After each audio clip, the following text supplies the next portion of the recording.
Jack's bloodied hand still gripped the woman's wrist when she spoke. Not words of thanks, but a question that would haunt him. Why would someone like you risk everything for me?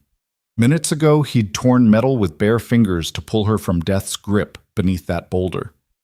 Now, as cameras flashed and sirens wailed through the mountain storm, her disbelief cut deeper than any wound. He'd saved her life. She couldn't see past his work boots. But before you hear how one moment rewrote both their destinies, drop a comment with your city below. I want to see how far Jack's story travels. Now, let's go back to where it all began. The rain had started 3 hours before Jack's shift ended, turning the mountain pass into a treacherous ribbon of mud and broken asphalt. Most drivers knew better than to take Route 47 during storm season, but Jack didn't have the luxury of most drivers. His 12-year-old pickup truck, held together by rust and prayer, couldn't handle the interstate's steep tolls, and his daughter Emma needed her medication before the pharmacy closed at 9. So there he was, knuckles white on the steering wheel, work boots still caked with concrete dust from the construction site, squinting through wipers that squeaked their protest against the deluge. The radio crackled with static and warnings about mudslides, but Jack had heard it all before. 23 years in this mountain town had taught him to read the hills like other men read newspapers. Every crack in the rock face, every shift in the wind carried its own story. What he couldn't have predicted was the black Mercedes that came screaming around the blind curve ahead, hydroplaning on the waterlogged road like a child's toy skittering across ice. Jack's foot slammed the brake, his truck fishtailing as he watched the luxury sedan's driver overcorrect once, twice, then lose control completely. The Mercedes spun in a graceful, horrible arc, almost ballet-like in its precision, before the mountain decided to claim it. The hillside, already unstable from weeks of rain, simply gave way. It happened in the space between heartbeats, a crack like thunder splitting the sky, the roar of earth moving where earth should never move. And then the boulder, easily the size of Jack's entire living room, came rolling down with the inevitability of judgment itself. The Mercedes never stood a chance. Jack's truck screeched to a stop 20 feet from where the boulder had crushed the sedan's hood and roof, pinning it against the guardrail like an insect under a boot. Steam hissed from the wreckage. The storm seemed to pause, holding its breath. For 3 seconds, Jack counted them later in the sleepless nights. He sat frozen. His daughter's face floated before him. Emma, waiting at home, probably curled up with that astronomy book she'd read 17 times, checking the clock every few minutes. Emma, who'd already lost her mother to cancer 5 years ago and couldn't afford to lose her father too. The smart thing would have been to call 911 and wait. Let the professionals handle it. Jack had no training, no equipment, nothing but a first aid kit that was mostly Band-Aids and expired aspirin. The hillside above groaned ominously, threatening to send more of itself sliding down. But then he saw the hand. Pale fingers pressed against the spiderwebbed window, streaked with blood, trembling, moving. Someone was alive in there. Jack's body made the decision before his mind caught up.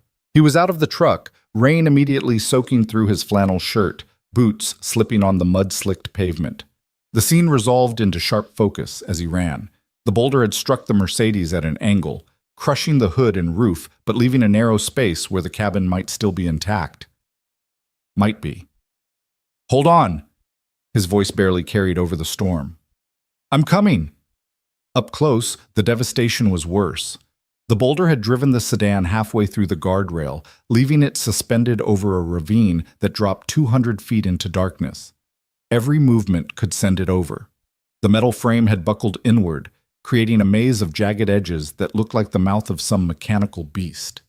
Jack circled the wreckage, rain streaming down his face, looking for a way in. The driver's door was pinned against the boulder. The passenger side hung over the void. The back doors were crushed beyond use. Only the rear passenger window showed any promise, cracked but not shattered, still in its frame. He grabbed a rock and slammed it against the window. Once, twice. The third blow sent cracks spiderwebbing further, but the safety glass held. Jack's knuckles were bleeding now, leaving pink trails in the rain. "Please!" The voice from inside was female, young, desperate. "Please, I can't. The water's rising." Jack's blood went cold. He dropped to his knees in the mud, peering under the wreckage. She was right. A ruptured water main or broken stream, he couldn't tell which, was flooding the ravine below, and water was already pooling inside the compressed cabin. In this storm, it would fill fast. "What's your name?" Jack shouted, trying to keep his voice steady as he searched for anything useful. His hands found a tire iron in the mud, probably thrown from someone's trunk in an earlier accident. "Sarah," came the reply, thick with tears and terror. "Sarah Chen, please, I can't feel my legs." Jack wedged the tire iron under the window frame and pulled. His shoulders screamed. The metal groaned. Nothing moved. "Sarah, I'm Jack. I need you to stay calm, okay? Talk to me. Are you hurt anywhere else?" "My head. I think I'm bleeding. Everything's spinning. Oh God, the water." "Don't look at the water. Look at me." Jack repositioned the tire iron, found better leverage. "What were you doing out here in this storm?" "Board meeting. Had to get to the city. The presentation." Her words tumbled out in gasps. "My company. I can't die before the merger goes through." Board meeting. Company. Merger. The words barely registered as Jack threw his full weight against the tire iron. The window frame shifted half an inch, then another. The glass suddenly gave way, exploding outward in a shower of crystalline rain. Jack didn't hesitate. He cleared the remaining shards with his jacket-wrapped hand and thrust his upper body through the opening. The interior of the Mercedes looked like something from a nightmare.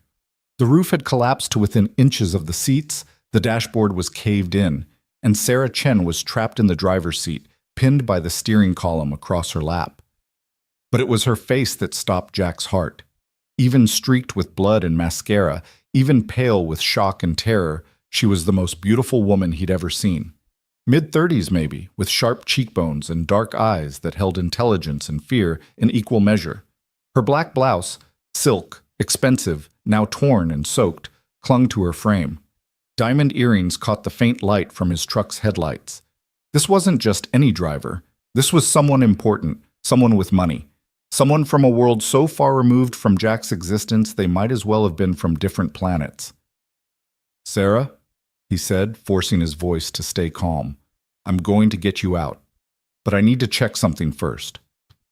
He reached down, touching her legs gently. She flinched. "Can you feel that?" I don't know. Maybe? It's numb. Everything's numb." Could be shock, could be spinal damage. Jack's construction site first aid training screamed at him not to move her, but the water pooling around her feet screamed louder. "The steering column's got you pinned. I'm going to try to lift it. When I do, you pull yourself toward me. Understand?" "I can't. I'm not strong enough." "Yes, you are." Jack locked eyes with her. "My daughter's 12. Emma. Every day she faces things she thinks she can't do. Every day she does them anyway. You're going to do the same." Something flickered in Sarah's eyes. Maybe hope, maybe just desperation. But she nodded. Jack braced his feet against the center console, gripped the steering column with both hands, and pulled. The metal was slick with rain and blood. His own, he realized distantly. The column didn't budge. Above them, the hillside groaned. A cascade of small rocks pattered against the boulder. "It's coming down again," Sarah's voice climbed toward panic. "Not yet." Jack repositioned, found a better angle. His back muscles bunched. Every hour of swinging hammers, hauling concrete, working double shifts to keep Emma in school. It all came down to this moment. "Not yet." He pulled again, and this time something gave. The steering column shifted upward an inch. 2 inches. "Now, pull yourself toward me." Sarah grabbed his shoulders, her fingers digging into his flannel shirt with desperate strength. She pulled, he pulled, and for a moment they were locked in a strange dance, their faces inches apart, her blood mixing with the rain on his cheeks. "I'm stuck. My foot." Jack looked down. Her ankle was caught in the twisted metal beneath the seat. No time for finesse. He yanked hard, heard her cry out in pain, and suddenly she was moving, sliding across the collapsed console toward him. The car shifted. The groan of metal on rock filled the world. The Mercedes tilted forward, the front end dipping toward the ravine. Jack threw himself backward through the window. Sarah clutched against his chest. as the entire wreckage began its final descent. They hit the mud together, rolling, Jack's arms wrapped around her head to protect it. The sound of the Mercedes going over the edge was like the world ending, the crash of metal on stone, the splash as it hit the rising water below, the echo bouncing off the canyon walls. And then silence. Just the rain. Just their breathing. Jack lay there, Sarah's weight on his chest, both of them shaking. He could feel her heart hammering against his ribs, could smell the expensive perfume that still clung to her despite everything, could feel the way she gripped his shirt like a lifeline. "You're okay," he whispered. "You're alive." Sarah pushed herself up on trembling arms, straddling him there in the mud, her hair hanging in wet curtains around her face. She stared down at him with an expression Jack couldn't read. Shock, maybe, or disbelief. That's when the headlights appeared around the curve. Multiple vehicles. Someone must have seen the slide, called it in. Soon there would be police, ambulances, questions. But for this moment, it was just the two of them in the rain, breathing, alive. Sarah opened her mouth. Jack waited for the words he'd heard in the movies, the tearful gratitude, the recognition that he'd just saved her life. Instead, she said, "Who are you?" "Jack Thornton. I work construction. I was driving home." She looked at him, really looked, taking in the work boots, the flannel, the concrete dust still visible on his jeans where the rain hadn't reached. Her eyes moved to his truck, ancient and rusting, so different from her Mercedes now resting at the bottom of the ravine. "You saved me." Her voice was flat, processing. "Yeah." "Why?" The question hit him like a physical blow. "Why?" "Because you needed help, because I couldn't just—" "No." She cut him off, and there was something in her voice now, something that made Jack's stomach drop. "Why would someone like you risk everything for me?" The words hung between them, sharp as the glass still glittering in the mud. Someone like you.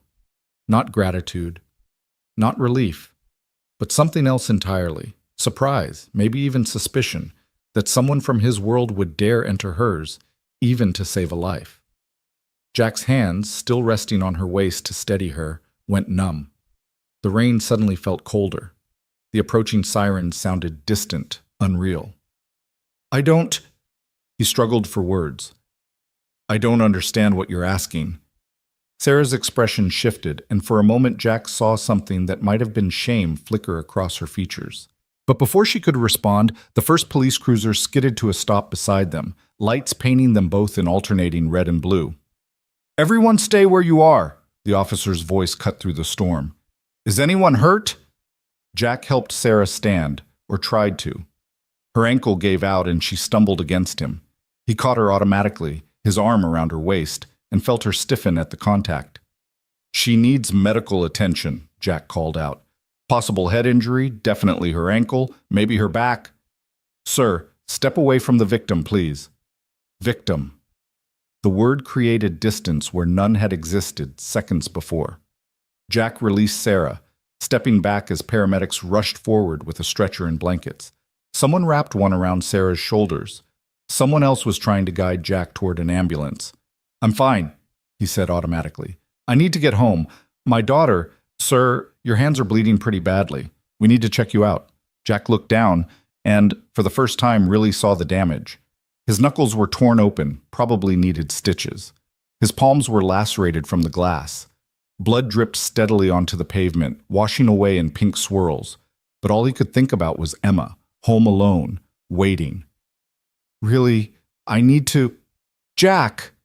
Sarah's voice cut through the chaos. She was on the stretcher now, paramedics checking her vitals, but her eyes were locked on his. "Stay, please, we need to talk." The lead paramedic shook his head. "Ma'am, we need to get you to the hospital. You've suffered significant trauma." "I know." Sarah never broke eye contact with Jack. "But not yet, not until—" Another groan from the hillside, louder this time. Everyone froze. The officer's radio crackled with urgent voices. "Everyone back to the vehicles! Now! The whole slope is going!" Chaos erupted. Paramedics grabbed the stretcher. Officers started herding people toward their cars. Someone grabbed Jack's arm, pulling him toward safety. He resisted, still looking at Sarah being loaded into the ambulance. Their eyes met one more time across the confusion and rain, and he saw her mouth move, forming words he couldn't hear over the noise. Then the hillside gave way. It wasn't like the Boulder. This was the whole mountain deciding to relocate, a wall of mud and rock and water that swept down over the road like God's own hand. Jack felt himself lifted, thrown, tumbling through space and debris. His last coherent thought was of Emma. Then darkness. Jack woke to the steady beep of hospital monitors and the chemical smell of disinfectant. His head felt like it had been split open and inexpertly glued back together. Every muscle screamed. His mouth tasted of copper and dirt. "Dad!" Emma's voice pulled him fully conscious. She was there, in a chair beside the bed, her face pale and streaked with tears. Her auburn hair, so like her mother's, was pulled back in a messy ponytail, and she wore her favorite astronomy sweater, the one with the constellation patterns. "Hey, kiddo." Jack's voice came out as a croak. "Sorry I'm late." She laughed, a sound halfway between relief and hysteria, and grabbed his hand. "You've been unconscious for 6 hours. The hospital called Mrs. Chen from next door. She stayed with me until the police came and brought me here. Dad, they said you were in a mudslide. They said you saved someone's life first. They said, I'm okay." Jack squeezed her hand, even though the movement sent pain shooting up his arm. Just some bumps and bruises.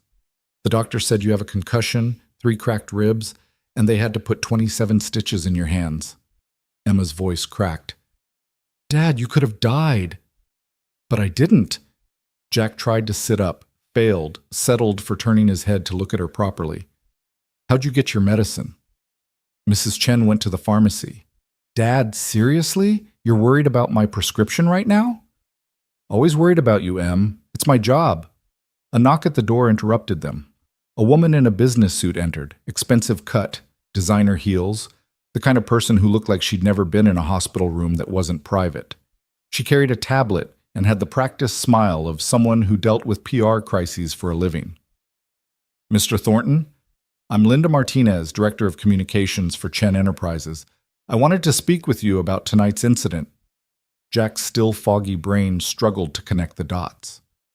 "Chen? Like Sarah Chen? Ms. Chen is our CEO, yes. She's recovering well thanks to your heroic actions. We'd like to discuss—" "Is she okay?" Jack interrupted. "Her ankle, her head. Did they check her spine?" Linda's professional mask slipped for just a moment, revealing surprise.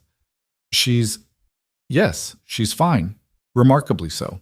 Minor concussion, sprained ankle, some bruising. The doctors say she's incredibly fortunate." "Can I see her?"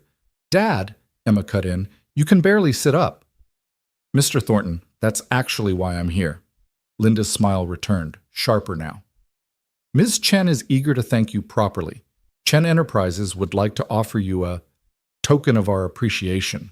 We were thinking a monetary reward, perhaps." "I don't want money." The words came out harder than Jack intended.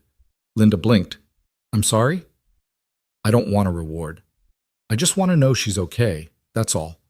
Linda exchanged a glance with someone in the hallway, probably a lawyer, Jack figured.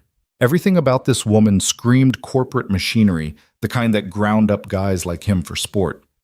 "Mr. Thornton, I understand you may feel uncomfortable accepting compensation, but Chen Enterprises insists. Perhaps we could discuss a college fund for your daughter." "Emma, is it?" Jack's jaw tightened. They'd done their homework fast, knew his name, his daughter's name, probably his bank account balance and credit score too. "Thank you, but no, I don't need anything from Chen Enterprises." "Dad," Emma whispered, "maybe you should—" "No, Em." Jack kept his eyes on Linda. "Tell Ms. Chen I hope she feels better. That's all."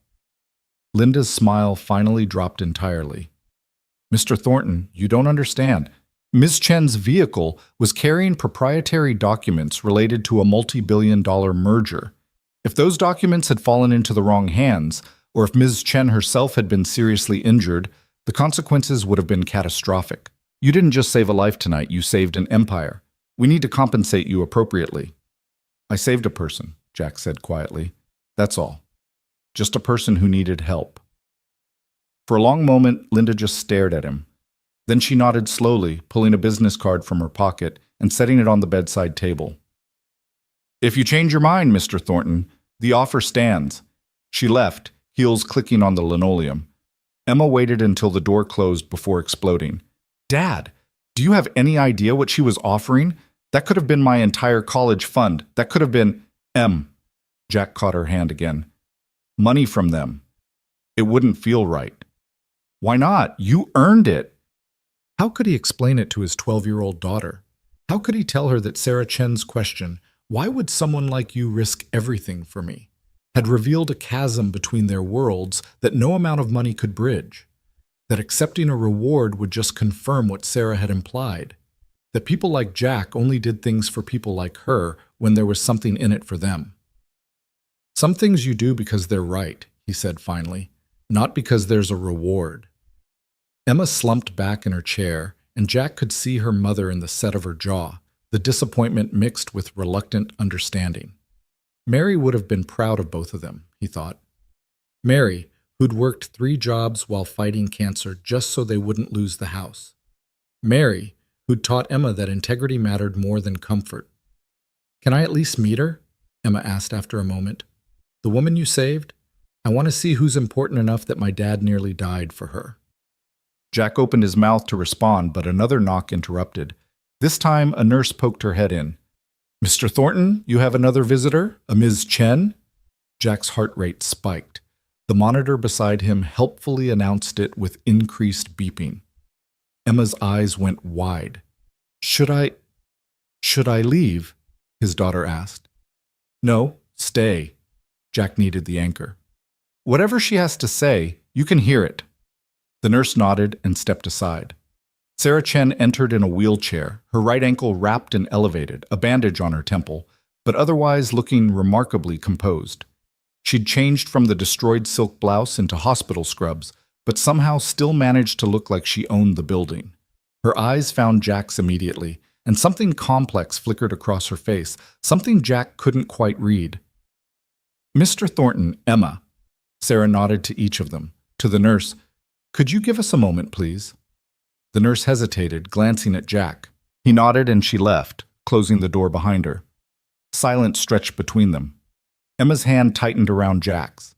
I hear you refused Linda's offer, Sarah said finally. I don't want your money. So she told me. Sarah wheeled herself closer and Jack noticed her hands were shaking slightly.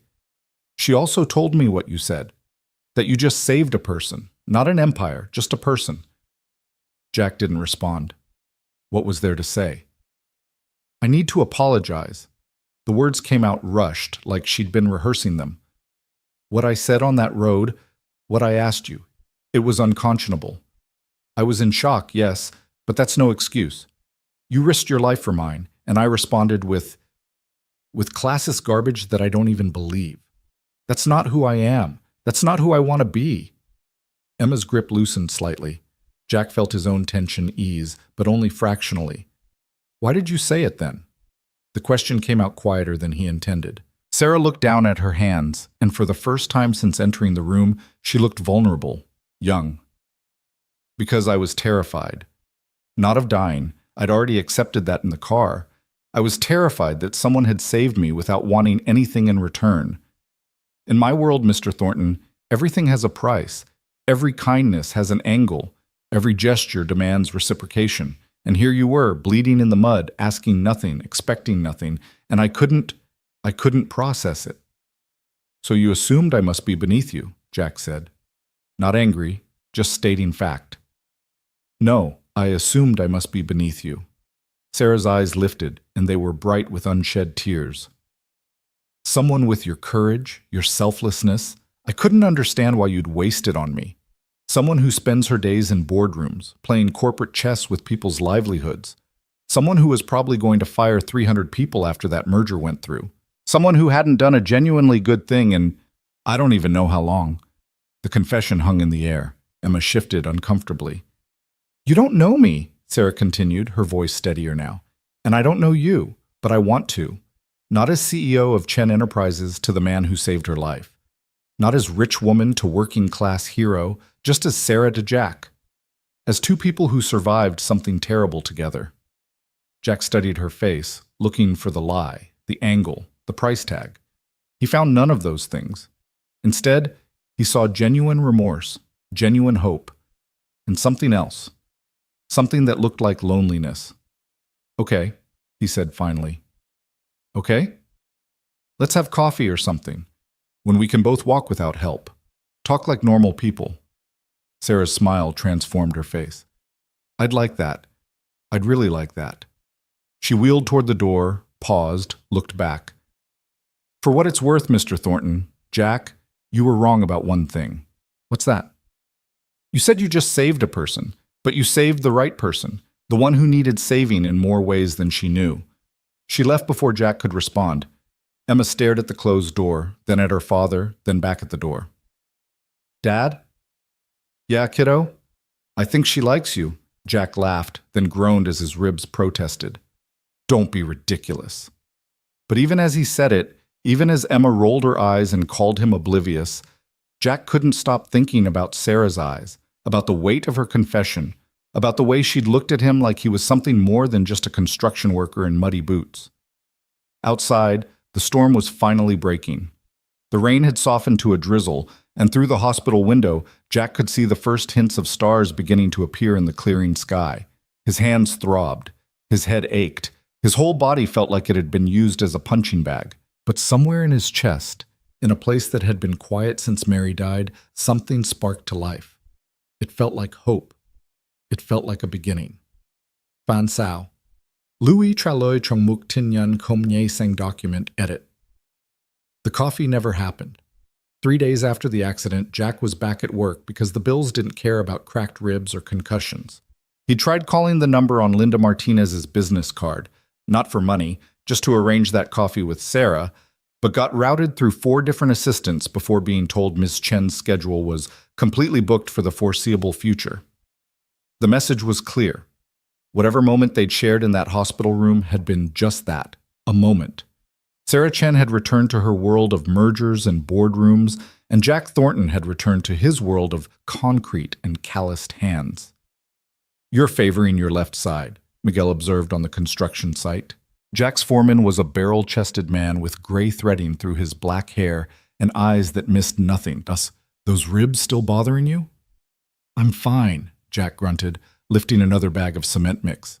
The movement sent pain lancing through his torso, but he'd become expert at hiding it. Emma's prescription refill was due in 2 weeks, and he couldn't afford to lose hours. Fine like you were fine when you came in with a fever last month and passed out by the mixer? Miguel crossed his arms. Jack, I saw the news. You're some kind of hero now. Saved that rich lady from her car. They showed your picture and everything. Jack's jaw tightened.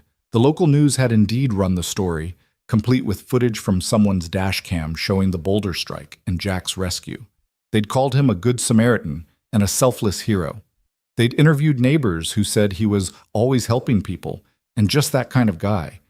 What they hadn't shown was Sarah's question. Why would someone like you risk everything for me?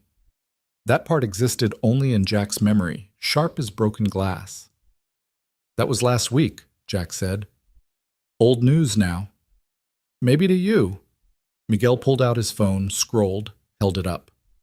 Chen Enterprises just announced their merger went through. $3.7 billion. Lady you saved is going to be even richer than she was. Jack glanced at the article.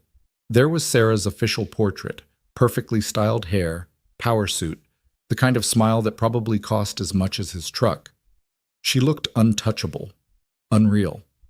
Nothing like the terrified woman in the rain or the vulnerable one in the hospital room. Good for her, he said flatly. Says here the stock price jumped 20% when she gave her first interview after the accident. Investors were spooked when she went missing, thought maybe she was dead or something. Miguel kept reading. She thanked her rescuer, that's you, said you were a reminder that heroes come from unexpected places. That's nice, right? Public recognition? Heroes come from unexpected places. The phrase sounded hollow, like something written by a PR team. Probably was. Miguel, I got work to do. His foreman studied him for a long moment, then sighed. Suit yourself, but Jack, take it easy today. You're no good to anyone if you collapse. The morning crawled by. Jack poured footings, mixed concrete, tried to lose himself in the familiar rhythm of physical labor.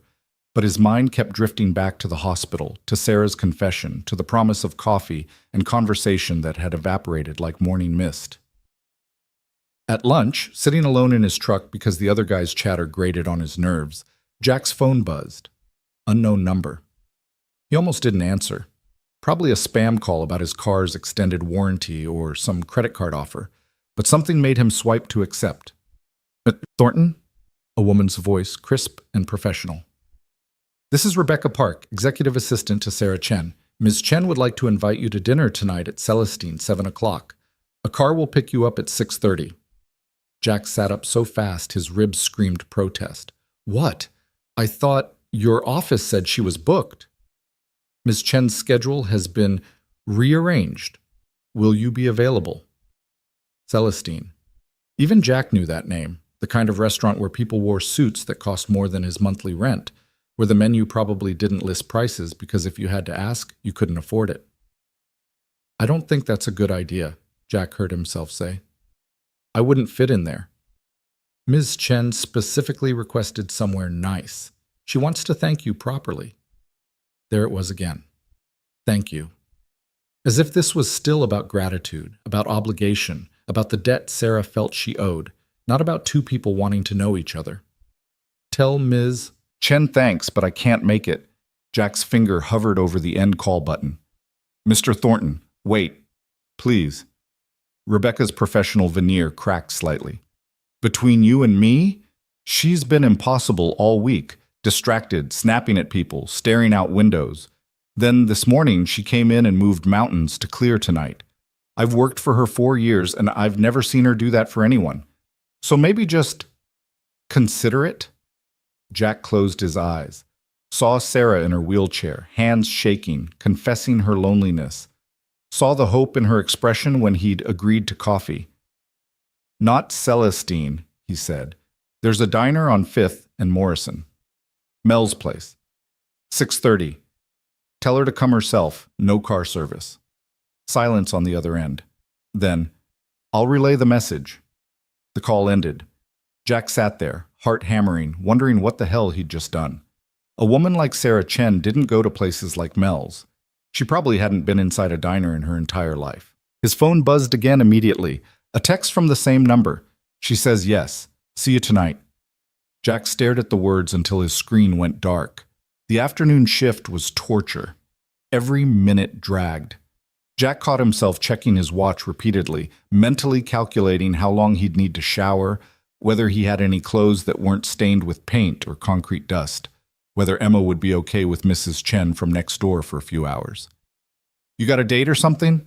One of the younger workers, Tommy, asked when he caught Jack checking his phone for the 3rd time in 10 minutes. No, maybe. None of your business. Tommy grinned. It's that rich lady, isn't it? The one from the news? Drop it, Tommy. Man, if I saved a billionaire's life, I'd be cashing in. New truck, new house, maybe a boat? I said drop it. Jack's voice came out harder than intended. The site went quiet. Even Miguel looked up from his paperwork. Tommy raised his hands. Okay. Touchy subject. Got it. Jack forced himself to focus on the work, but the damage was done. Everyone was looking at him differently now, like he was either an idiot for not taking Chen Enterprises' money, or a saint, or maybe both. He hated it. Hated being the center of attention, hated the speculation, hated how a single moment of doing the right thing had somehow become this complicated. At 4 o'clock, Miguel pulled him aside. Go home. Shift doesn't end until 5. I know what time shift ends. I'm telling you to go home. Shower, change, do whatever you need to do. Miguel's expression softened. And Jack? Whether this is a date or just dinner, take the chance. Life's too short to let fear make your decisions. Jack wanted to argue, but Miguel was right. About all of it. He clocked out, drove home, and found Emma doing homework at the kitchen table. She looked up when he entered, eyebrows rising. You're home early? Something wrong? I've got dinner plans. Need you to stay with Mrs. Chen for a few hours. Emma's eyes went wide. Dinner plans? With who? Jack busied himself pulling clothes from his closet. Just someone. Dad, is it her? The CEO lady? He turned to find his daughter standing in the doorway, arms crossed, looking far too knowing for 12 years old. Her name's Sarah. And yes. Oh my God. Emma's face split into a grin. You have a date with a billionaire. It's not a date, it's just dinner. She wants to talk. Huh. And you're pulling out your good shirt, the one you wore to Mom's funeral, because it's just talking?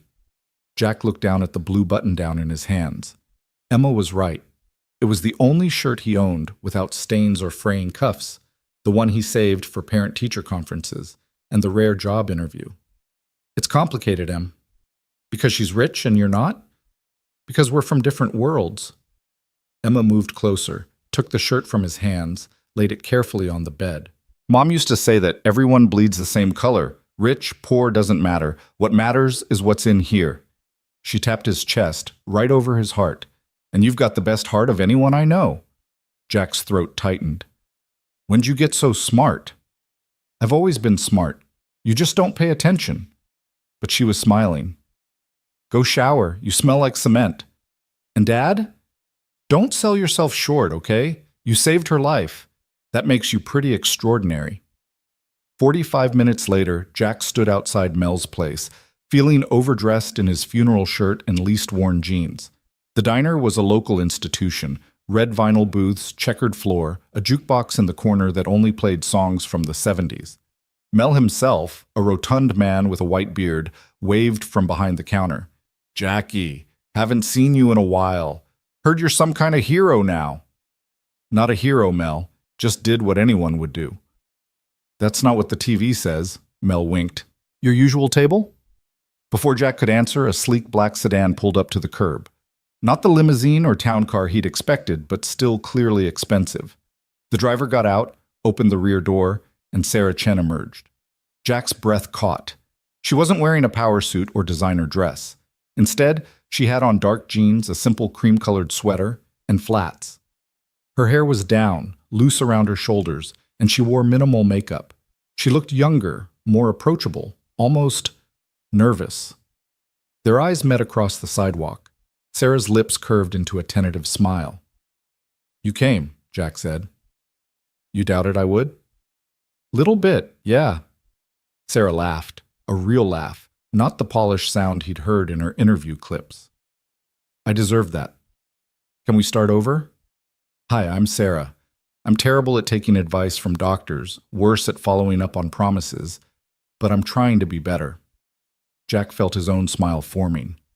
Jack, I'm pretty good at concrete, mediocre at cooking, and apparently make questionable restaurant choices for dinner. This is perfect. Sarah looked at the diner, and something in her expression shifted, wistfulness maybe, or nostalgia. I used to go to a place like this with my grandfather, before Chen Enterprises got so big, before everything got complicated. Want to go inside, or should we just stand on the sidewalk all night? Inside, definitely. I'm starving. Hospital food is terrible, and the private chef my board insisted I hire makes everything with foam and microgreens. Mel's eyes practically bugged out when they entered together. Jack could already hear the gossip mill firing up. By tomorrow, the whole neighborhood would know he'd had dinner with Sarah Chen. But looking at Sarah's face, seeing her genuine smile as she took in the retro decor, Jack found he didn't care. They slid into a corner booth away from the window. Mel brought menus and water, his professional veneer slipping only slightly when he gawked at Sarah. Evening, miss. Welcome to Mel's. Can I start you folks with some coffee? Please, Sarah said. Black, no sugar. Same, Jack added. Mel hustled away, probably to text his wife about the billionaire CEO in his diner. Sarah picked up the laminated menu, studying it with the same intensity she probably gave quarterly reports. The meatloaf's good, Jack offered. Mel's specialty. Or the chicken fried steak if you're really hungry. When's the last time you were here? 2 weeks ago. Emma and I come every month when I get paid. It's our tradition. Sarah set down the menu. Emma seems like an amazing kid. She is. Smarter than me by a mile. Wants to be an astrophysicist, reads those thick astronomy books like they're comic books. Must be hard raising her alone. Her mom made it look easy. I'm just trying not to screw it up too badly. Jack fiddled with his napkin. What about you? Family? Parents died when I was 23. Car accident. My grandfather started Chen Enterprises, built it from nothing. When he got sick, it fell to me. I was 25, barely out of business school, suddenly running a multi-million-dollar company. Sarah's fingers traced patterns on the table. No siblings, no spouse, just me and 1,000 employees depending on me not to fail. That's a lot of weight. Yeah, it is. She looked up, met his eyes. That night on the mountain, in the car, I wasn't just afraid of dying. I was afraid of what would happen to everyone else if I did. The merger, the employees, the investors. It's like I'm not even a person anymore. Just a linchpin holding everything together. Mel returned with coffee and took their orders. Meatloaf for Jack, the chicken fried steak for Sarah, which made Jack smile. They fell into silence as Mel left, both sipping their coffee. I Googled you, Sarah admitted. After the hospital. Hope that's not creepy. Find anything interesting? Not much. No social media. A few mentions in local news. You organized a fundraiser for a coworker whose house burned down. Coached Emma's Science Bowl team to regionals. Volunteer at the community center teaching basic carpentry. Sarah tilted her head. You're kind of disgustingly decent, you know that? Jack felt heat creep up his neck. I just do what needs doing. That's exactly what I mean. Most people say that and don't follow through. You actually mean it. She leaned forward. Want to know what scared me most about you that night? What? That you were real. That people like you actually exist, because if they do, it means I've spent 15 years becoming something I don't recognize. Playing corporate games, making decisions based on spreadsheets instead of people, forgetting that every number represents someone's life. Her voice dropped. You reminded me what I'd lost, what I'd traded away for success. Jack didn't know what to say to that. The weight of her confession pressed against his chest, mixing with his own uncertainties. I'm not some paragon, he finally said. I get angry. I make mistakes. Last month I yelled at Emma for spending her birthday money on a book instead of saving it because I was stressed about bills. I felt like shit for days. But you apologized, right? Of course. See? Decent. Sarah smiled, but it was sad around the edges. I fired a department head last year for missing quarterly projections. Found out later his daughter had leukemia. He was distracted, understandably. I didn't even ask why his performance had slipped. Just cut him loose. Did you make it right? I tried. Offered him his job back, paid for his daughter's treatment, but the look in his eyes when he came back, like he couldn't trust me anymore. Like he was just waiting for the next axe to fall. She stared into her coffee. Money can't fix everything, turns out. Their food arrived, interrupting the heavy moment. Sarah looked at her plate. Chicken fried steak swimming in gravy, mashed potatoes, green beans that had definitely come from a can, and laughed. I haven't eaten anything like this in years. Too pedestrian for a CEO?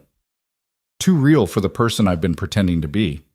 She picked up her fork, cut into the steak, took a bite. Her eyes closed. Oh my God, this is amazing. Jack watched her eat with genuine pleasure. No pretense, no thought to appearance or propriety. This was the Sarah from the hospital room, he realized. The one without armor. The one who was maybe, possibly, someone he could actually know. Can I ask you something? Jack said. Why'd you agree to dinner at a place like this instead of Celestine? Sarah swallowed, considered. Honestly? Because Celestine would have been safe. I could have hidden behind expensive wine and formal service and kept you at a distance. This, she gestured around the diner. This is vulnerable. No walls, just us and chicken fried steak. You wanted vulnerable? I wanted real. She met his gaze. After everything, don't you think we've earned real? They ate in comfortable silence for a while, the kind that felt natural rather than awkward. Around them, the diner hummed with its usual evening crowd. Shift workers grabbing dinner, a few teenagers in the corner booth, an elderly couple who'd probably been coming here for decades. What do you want, Sarah? Jack asked eventually. From all this? From life? What do you actually want? She set down her fork, really thinking about it. A year ago, I would have said I wanted Chen Enterprises to break into the Fortune 500. 6 months ago, I would have said I wanted the merger to succeed. Last week, I would have said I wanted to survive that night on the mountain. She paused. Now? I don't know. Maybe I want to figure out who Sarah Chen is when she's not being CEO Sarah Chen. Maybe I want to remember what it feels like to do something because it matters, not because it profits. That's a start? What about you? What does Jack Thornton want? Emma to get into a good college, to not worry about money every single day, to maybe, someday, find someone who... He stopped, suddenly aware of what he'd almost said. Someone who what? Sarah's voice was gentle. Jack met her eyes. Someone who sees me. Not the hero from the news, not a project or a charity case. Just me. I see you, Sarah said quietly. Guy who drinks his coffee black and orders the meatloaf and loves his daughter enough to work himself to exhaustion. Guy who risks everything for strangers and won't take a reward because it feels wrong. Guy who's sitting here with me even though it probably scares the hell out of him. Terrifies me, Jack admitted. You terrify me. Good. You terrify me too. They stared at each other across the table, and something shifted in the air between them. Recognition, maybe. Or possibility. Jack felt it in his chest, warm and uncertain and completely inappropriate given they'd barely known each other a week, given the impossible distance between their lives. Sarah's phone buzzed. She glanced at it, sighed. My board chair, probably having a panic attack that I'm not answering emails. You should get it. I should ignore it. But even as she said it, the phone buzzed again. And again. Sarah's jaw tightened. I'm sorry. This merger created a lot of nervous energy. Everyone wants reassurance that I'm still focused, still committed. Are you? The question hung between them. Sarah looked at her phone, then at Jack, then back at the phone. I don't know, she whispered, and that's terrifying too. She answered the call, stepping outside for privacy. Through the window, Jack watched her pace, her free hand gesturing as she talked. The easy woman from moments ago disappeared, replaced by CEO Sarah, sharp, commanding, untouchable. Mel refilled Jack's coffee. She seems nice.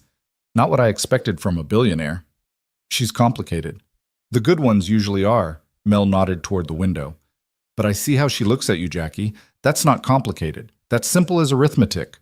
Before Jack could respond, Sarah came back inside. But her expression had changed, closed off, professional. I'm so sorry, she said, already reaching for her purse. There's a situation with the Shanghai office. Conference call in 20 minutes. I have to... Go. I understand. No, this was... I shouldn't have turned my phone off. Should have known they'd need me. She threw cash on the table, way too much for the meal. Can we do this again? Soon? Sure, Jack tried to keep the disappointment from his voice. Yeah, of course. Sarah hesitated, like she wanted to say something else. Then she leaned down, quickly pressed her lips to his cheek, and fled. Jack sat there, skin tingling where she'd kissed him, watching her sedan pull away. The warmth from moments ago had evaporated, replaced by the cold reality of their situations. She was a CEO with a billion-dollar empire demanding her attention. He was a construction worker who had to be up at 5 a.m. Whatever this was, it couldn't work. The universe wouldn't allow it. But when Jack touched his cheek, he could still feel the ghost of her lips, still smell her perfume. And despite everything rational, despite all the reasons this was impossible, hope stubbornly refused to die. His phone buzzed, a text from an unknown number. I meant what I said. I see you. Sarah. Then another. And I'm not giving up on this. On us. Whatever this is. Jack stared at the messages, something fierce and bright blooming in his chest. He typed back, Me neither. The response came immediately. Good. Because you're stuck with me now, Jack Thornton. Fair warning. He smiled, shaking his head. Mel was right. The good ones were always complicated. The next few days fell into a strange pattern. Sarah would text at odd hours. 3 a.m. when she couldn't sleep before a board meeting, lunchtime when she had a spare moment, late evening after conference calls with Asia. Nothing profound, just fragments of her day. The VP of Operations microwaved fish in the break room. Thought you should know the depths of corporate suffering. Or, remembered something my grandfather used to say, money measures success, but character measures worth. Think he'd like you. Jack would respond between work breaks, usually with something simple. Emma aced her physics test. She's insufferable when she's right. Or, Miguel says if I check my phone one more time, I'm going to fall in a foundation trench. It was nothing. It was everything. But they couldn't seem to coordinate schedules for another dinner. Sarah had the merger integration. Jack had double shifts to cover Emma's upcoming school trip. Every time they made plans, something intervened. A crisis at Chen Enterprises, an emergency at the construction site, Emma getting sick with the flu. 2 weeks after their dinner at Mel's, Jack was up on scaffolding when his phone rang. Sarah's name on the screen. "Hang on," he told her, climbing down carefully. His ribs had finally healed enough that the movement didn't make him wince. "Okay. What's up? What are you doing Saturday?" "Emma's got her science bowl competition. Why?" Silence. Then, "Could I come? To watch?" Jack nearly dropped his phone. "You want to come to a middle school science bowl?"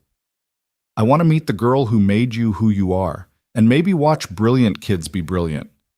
It's been a while since I've seen people compete for something other than profit margins." "Sarah, it's at a public school cafeteria. There'll be bad coffee and folding chairs and really intense parents."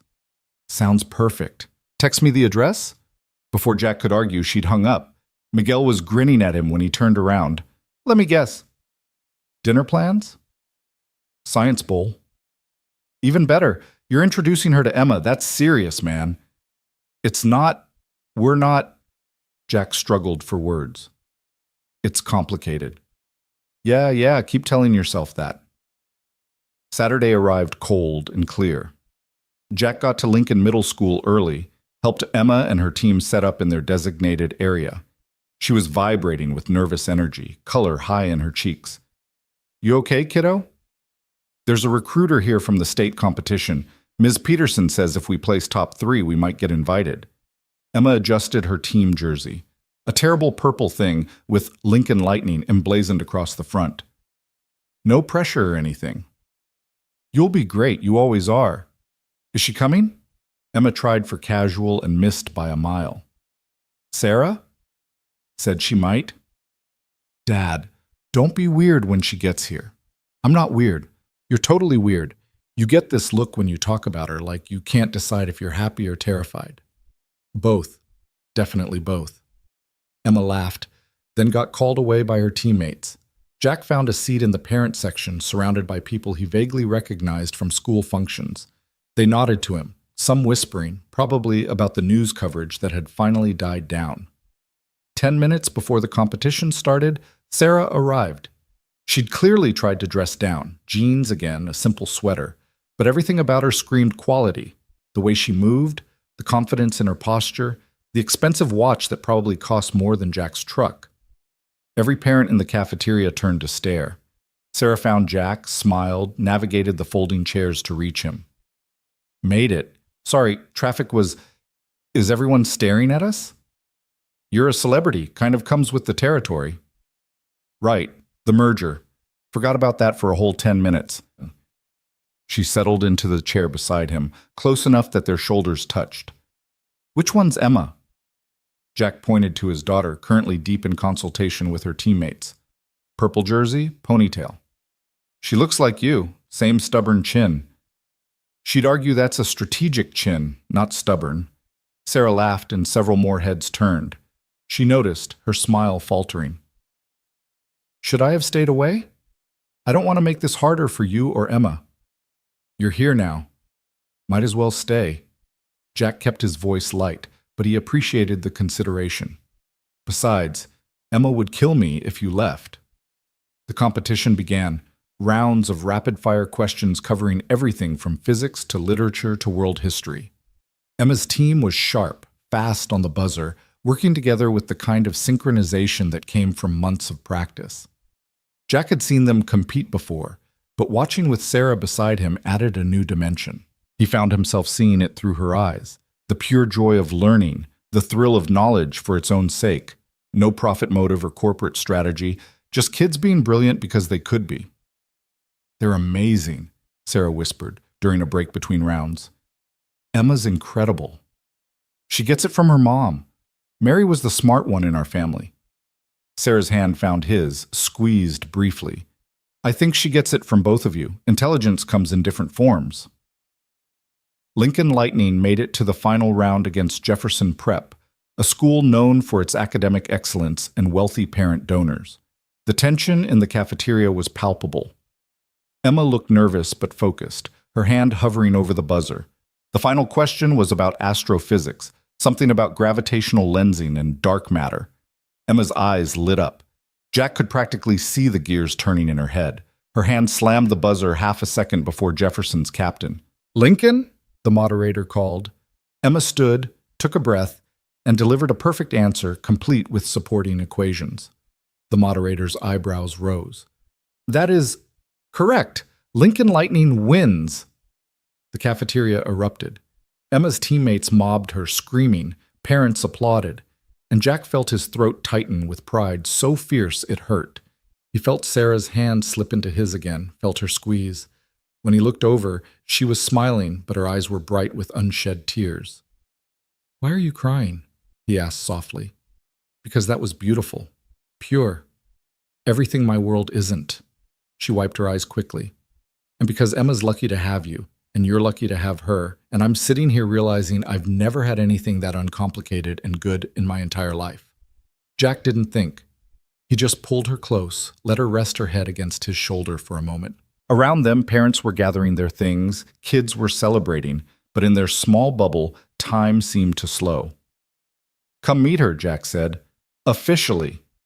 They made their way through the crowd. Emma saw them coming and her face lit up. Not the competitive fire from the competition, but genuine excitement. "Dad, did you see? We won! State competition, here we come!" "Saw the whole thing. You were perfect." Jack pulled her into a hug, then stepped back. "Emma, this is Sarah. Sarah, my daughter Emma." "The astrophysicist in training," Sarah said, holding out her hand. "That answer about gravitational lensing was remarkable." Emma shook her hand, trying for mature and dignified. "Thanks. I've been reading a lot about dark matter. It's fascinating how something we can't see directly has such a massive impact on everything we can see. Kind of like how certain choices ripple out in ways we never expect," Sarah agreed. Then softer. "Your dad talks about you constantly. I was starting to think you might be a figment of his imagination. You're so accomplished." Emma blushed. "He probably exaggerates." "He doesn't. Trust me." Sarah glanced at Jack, something warm in her expression. "He's your biggest fan." "He's embarrassing is what he is," Emma said, but she was grinning. "But yeah, he's pretty great." One of Emma's teammates called her over. Something about the state competition paperwork. She excused herself, but not before giving Jack a very obvious thumbs up behind Sarah's back. "She's wonderful," Sarah said once Emma was out of earshot. "You should be incredibly proud." Every single day. They stood there amid the chaos of celebrating students and chattering parents, close enough that Jack could smell Sarah's perfume, could see the flecks of gold in her brown eyes. "Jack, Sarah started, then stopped. Tried again. "This thing between us. I know it's complicated. I know there are 1,000 reasons it won't work, but I can't stop thinking about you, about us, about the possibility of—" Jack's phone rang. Emma's school. His stomach dropped. "Hold that thought," he answered. "Hello? Mr. Thornton, this is Principal Davies. Nothing to worry about, but we've had a situation. A reporter from Channel 7 just tried to interview Emma about you and Ms. Chen. We've removed them from campus, but I wanted to let you know." Jack's blood went cold. He looked at Sarah, who'd clearly heard enough to understand. "Thank you for handling it. We're leaving now." He hung up, then to Sarah. "We need to go. Press found out you're here." Sarah's expression shifted to something hard and professional. "I'll handle it." "No, this is my daughter. I'll handle it.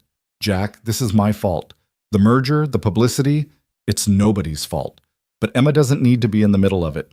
He spotted his daughter across the cafeteria, still oblivious, laughing with her teammates. "Can you give us some space? Just for a bit?" Sarah flinched like he'd struck her. "Of course. I understand." "Sarah? No, you're right. Your priority is Emma, as it should be." She was already backing away, rebuilding those walls he'd watched come down. "I'll have my security team make sure the press leaves you alone." "That's not what I—" But she was gone, moving through the crowd with practiced efficiency, pulling out her phone to make calls. Jack watched her go, feeling like he'd just made a terrible mistake but not knowing how to fix it. Emma appeared at his elbow. "Where'd Sarah go?" "She had to leave. Work stuff." "Dad, I'm 12, not stupid. What happened?" Jack sighed, running a hand through his hair. "Reporters showed up. I asked her to give us space." "And she thought you were pushing her away." "What? No, I was protecting you." Emma gave him a look that was far too knowing. "Did you explain that to her? Or did you just tell her to leave?" Jack replayed the conversation, winced. "I might have been unclear." "You're an idiot."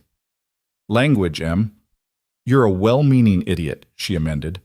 "But still an idiot. She likes you, Dad. Like, really likes you. And you basically just told her she's a problem." "I didn't." But he had. Hadn't he? In his rush to protect Emma, he'd made Sarah feel like she was the danger, the complication to be managed. Damn it. Super language, Dad. But Emma was already pushing him toward the exit. "Go. Fix it. I'll get a ride home with Ms. Peterson." "You sure?" "Positive." "And Dad? Don't screw this up. She's good for you." Jack kissed the top of her head and ran. He found Sarah outside, standing by her car, phone pressed to her ear. When she saw him, she held up a finger. "Wait." Jack waited, heart hammering, while she finished her call. "Security's pulling the press credentials of anyone who approaches your family," she said when she hung up. "It won't happen again." "Sarah, I'm sorry. I didn't mean—" "You were protecting your daughter. I get it. I do the same." "No, listen, I panicked. The idea of Emma being hounded by reporters, of her life being disrupted because of my choices, I just reacted." Jack moved closer. "But I didn't mean to make you feel like you were the problem. You're not the problem." "Aren't I?" Sarah's smile was sad. "My world comes with cameras and scrutiny and people who think your private life is public property. That's not fair to you or Emma. Life's not fair, we deal with it." "But should you have to?" She turned away, staring at nothing. "Maybe this was a mistake. Maybe that night on the mountain, maybe we should have just stayed strangers." "Do you believe that?" Silence. "Sarah, do you actually believe that?" She turned back, and the vulnerability in her expression nearly undid him. "No, but maybe I should." Jack closed the distance between them, took her hands in his. "Here's what I believe. I believe Emma needs a father who shows her that good things are worth fighting for. I believe you need someone who sees you, not your bank account or your company, and I believe we're both scared as hell, but that doesn't make this wrong. Your daughter should be your priority. She is. She always will be. But Emma's the one who told me to come after you, said you're good for me." Jack squeezed her hands. "She's usually right about these things." "She's 12. A very wise 12. Sarah laughed, shaky and wet. "This is insane. We barely know each other." "So we get to know each other, slowly, carefully, with lots of communication and probably some more panic attacks." Jack managed a smile. "I'm willing, if you are." "What if I screw it up? What if I hurt Emma by being in her life and then disappearing when this gets too hard?" "What if you don't? What if this is the start of something amazing?" Jack pulled her closer. "What if we stop looking for reasons it won't work and start looking for reasons it will?" Sarah studied his face, searching for something. Whatever she found must have satisfied her because she nodded. "Okay, slow and careful, with communication. And panic attacks. Don't forget the panic attacks." "Those seem inevitable." She smiled, real and warm. "Take me home?" "Where's home?" "Wherever you are, apparently." Jack kissed her then, soft and brief, a promise more than a passion. When they broke apart, Sarah was smiling. "Emma's going to be insufferable about this," Jack warned. "She's probably already planning the wedding." "I like her already." They stood there in the parking lot, holding hands, while around them the world kept spinning. Reporters might come back. Schedules might conflict. 1,000 obstacles still stood between them. But for now, for this moment, they had each other. And maybe, just maybe, that was enough. Taking Sarah home turned out to mean Jack's home. Because hers, a penthouse downtown that she admitted she barely spent time in, felt too impersonal for what they both needed. Emma was spending the night at her teammate's house celebrating the win, which left Jack's small two-bedroom house oddly quiet when they arrived. Sarah stood in the living room, taking in the worn couch with its carefully patched armrest, the bookshelf overflowing with Emma's astronomy texts and Jack's collection of westerns, the photos covering every available surface. Most were of Emma, gap-toothed at 6, serious at 10, laughing at her last birthday. But there were older ones too, a blonde woman with Emma's smile appearing in frames that Jack had never been able to put away. "That's Mary," Jack said softly, watching Sarah study a wedding photo. "Emma's mom. She was beautiful." Sarah touched the frame gently. "You must miss her terribly." "Every day. But it's different now, less like drowning, more like an ache that's become part of me." Jack moved to the kitchen, suddenly needing something to do with his hands. "Coffee? Or I've got beer, some wine Emma and I use for cooking." "Jack?" Sarah followed him, caught his hand. "You're nervous." "Terrified, remember? We established that." "We also established we're doing this anyway." She smiled, squeezing his fingers. "So maybe we just sit, talk, be normal people for a while." They ended up on the couch, coffee growing cold on the table between them, as evening darkened into night. Sarah told him about growing up in her grandfather's shadow, about business school where she'd been the youngest in her class, about the terror of taking over Chen Enterprises at 25 when her grandfather's stroke left him unable to lead. "Everyone expected me to fail," she said. "The board, the investors, even some of the employees. This kid with her fancy degree, playing at being CEO. So I worked myself half to death proving them wrong. 90-hour weeks, sleeping in my office, missing holidays, birthdays, everything that wasn't directly related to profit margins and market share." "Did it work?" "I quintupled the company's value in 10 years. We expanded into 6 new markets. That merger everyone's so excited about? It makes Chen Enterprises one of the top tech conglomerates in the country." Sarah's voice was flat, reciting achievements that clearly brought her no joy. "So yeah, it worked. I proved them all wrong, and somewhere along the way I forgot why it mattered." Jack reached out, tucked a strand of hair behind her ear. The gesture was intimate, familiar, like they'd been doing this for years instead of weeks. "What made you remember?" "You."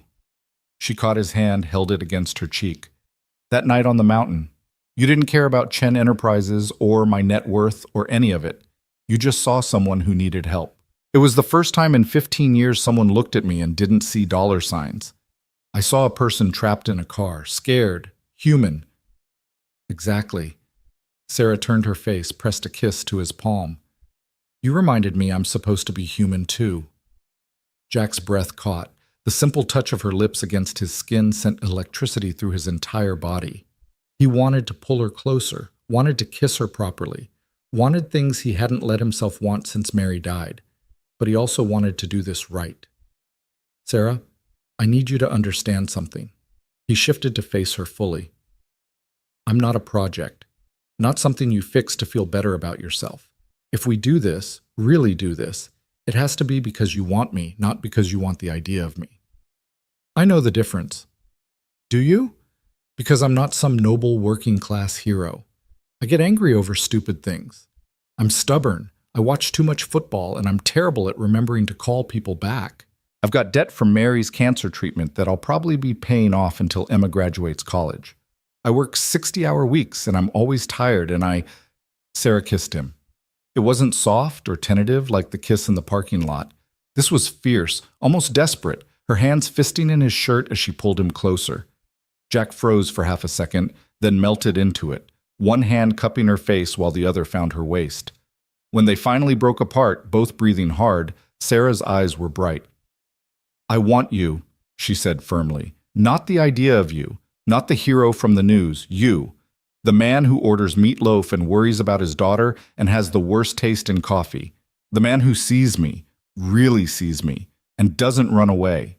She kissed him again, softer. "So stop trying to talk me out of this." Jack laughed against her mouth. Okay, point made." They kissed again, slower this time, learning each other. Sarah tasted like coffee and possibility. Her hands were soft against his face, his neck, his shoulders. Jack felt like he was 17 again, dizzy and overwhelmed and completely lost in another person. His phone rang. They broke apart, both groaning. Jack glanced at the screen. Emma's friend's mom. I should get this. Make sure Em's okay. Of course, Jack answered, stepping into the kitchen. Hello? Mr. Thornton? Hi, this is Beth Morrison, Kaylee's mom. Everything's fine, but Emma asked me to call. Apparently there are photographers outside our house. They're asking about you and Ms. Chen. Emma's pretty upset. Ice flooded Jack's veins. Are they on your property? No, just on the street. But it's making Emma uncomfortable. I can't blame her. It's making me uncomfortable too. I'll be right there.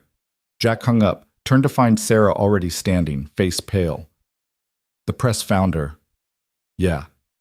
I'll call my security team. They can… No. Jack grabbed his keys.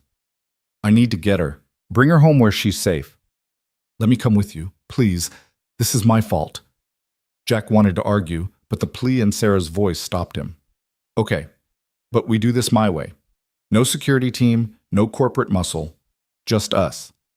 They made it to the Morrison house in 15 minutes that felt like hours. Sure enough, 3 photographers with professional cameras were camped on the sidewalk, exactly where they couldn't be legally removed. They perked up when Jack's truck appeared, cameras already lifting. Stay in the truck, Jack said. I'll get Emma. Jack, please, trust me. He got out, ignored the cameras flashing, the questions being shouted. Beth Morrison opened the door before he could knock, Emma right behind her, looking furious and scared in equal measure. Dad, they've been here for an hour, asking about Sarah, about you, about whether you're dating. It's okay, kiddo, we're going home. Jack thanked Beth, apologized profusely, then guided Emma toward the truck with one arm around her shoulders. The photographers surged forward. Mr. Thornton, is it true you're in a relationship with Sarah Chen? How long has this been going on? Is she in the truck? Miss Chen, any comment? Jack felt Emma tense, saw her face flush with anger. Before she could say something that would definitely end up online, he squeezed her shoulder. No comment. Please respect my daughter's privacy. But the public has a right to know what… The public has a right to nothing where my kid is concerned. Jack's voice went hard. You want a story? Call Chen Enterprises on Monday. But right now, you're going to step back and let us leave. Something in his tone must have registered, because they actually backed up half a step. Jack got Emma into the truck, only then noticing Sarah had gotten out on the other side, was facing down the photographers with an expression that could freeze lava. Gentlemen, she said coolly, you have exactly 10 seconds to get in your vehicles and leave this neighborhood, or I make a single phone call and ensure none of your outlets get another interview, press release, or advance notice from Chen Enterprises for the next 5 years. I can also have a conversation with your editors about harassment and stalking. Miss Chen, we're on public property. 9 seconds. They left. Sarah got back in the truck and Jack just stared at her. That was terrifying, Emma offered from the back seat. That was so cool. I was going to say impressive, Jack finished. He pulled away from the curb, heading home. Thank you. I meant what I said. They don't get to harass you. Sarah turned in her seat to look at Emma. I'm so sorry. This is exactly what your dad was worried about. It's not your fault reporters are jerks. Emma's voice was steady, but Jack could see her hands shaking slightly. But Dad, is this going to keep happening? Because I can handle a lot of things, but photographers camping outside my friends' houses isn't one of them. It won't happen again, Sarah said before Jack could respond. I promise. I'll make sure of it. How? Emma challenged. You can't control the press. No, but I can control what they think is newsworthy. Sarah pulled out her phone, started typing. If Jack and I stop being mysterious, stop being a secret, there's no story. So we go public, officially, on our terms. Sarah, wait, Jack started. Too late. Just posted to my personal social media. She held up the phone. On screen was a photo she must have taken at the Science Bowl, Jack and Sarah sitting together, both smiling at something off camera. The caption read, Sometimes life puts you exactly where you need to be. Grateful for new beginnings. Jack's mouth went dry. You just told the entire world we're together. I told the world I'm grateful for you. There's a difference. Sarah met his eyes. Unless you don't want to be public? I should have asked first. God, I'm sorry. I just reacted. It's fine. And surprisingly, it was. Jack felt lighter somehow, like a weight he hadn't known he was carrying had lifted. Actually, it's perfect. Emma leaned forward between the seats. Can I see? Sarah handed back the phone. Emma studied the photo, and her face softened. You look happy, both of you. We are, Jack said, catching Sarah's eye. Complicated and terrified, but happy. Good, Emma returned the phone. Because if you're going to disrupt my entire life with your relationship drama, you better at least be happy about it. They arrived home to find Jack's phone exploding with notifications. Apparently Sarah's post had been noticed. Her publicist was calling, news outlets were requesting comment, and Jack's own Facebook account that he barely remembered having was suddenly getting friend requests from people he'd never met. Welcome to my world, Sarah said dryly as they all stared at Jack's phone. Gets easier, I promise. When? I'll let you know if I figure it out. Emma disappeared into her room to call Kaylee and probably dissect the evening's drama. Jack and Sarah collapsed onto the couch again, though the mood was different now, less romantic possibility, more shell-shocked solidarity. I handled that wrong, Sarah said after a moment. The post. I should have discussed it with you first. You were protecting Emma. I get it. Still, it was impulsive. My board's going to have opinions. The investors. She stopped herself. I'm doing it again. Making this about business instead of us. Jack pulled her close, let her rest against his chest. Can I tell you something my wife used to say? Of course. Mary had this theory about decisions. She said there are head decisions and heart decisions. Head decisions are logical, planned, safe. Heart decisions are messy and scary, and sometimes really stupid. But the heart decisions are the ones you remember on your deathbed. He pressed a kiss to Sarah's hair. Posting that photo? That was a heart decision, and I'm glad you made it. Sarah tilted her face up to look at him. You're kind of wonderful, you know that? Emma thinks I'm oblivious and stubborn. She's 12. She's legally required to think that about her parent. They sat in comfortable silence, Sarah's head on Jack's shoulder, his arm around her waist. Through Emma's closed door, they could hear her talking animatedly to Kaylee, probably recounting every detail of the photographer confrontation. She's resilient, Sarah observed. Like her dad. Like her mom. Mary was the strong one. I think you're selling yourself short. Sarah traced patterns on his chest absently. You raised that incredible girl essentially alone. Built a life for her on a construction worker's salary. Never gave up, never stopped fighting. That's not weakness, Jack. Didn't have a choice. She needed me. There's always a choice. You chose to stay, to fight, to be present. Sarah's voice went quiet. My parents were alive until I was 23, and I barely knew them. They were always working, always busy, always prioritizing the company over everything else. I swore I wouldn't be like them.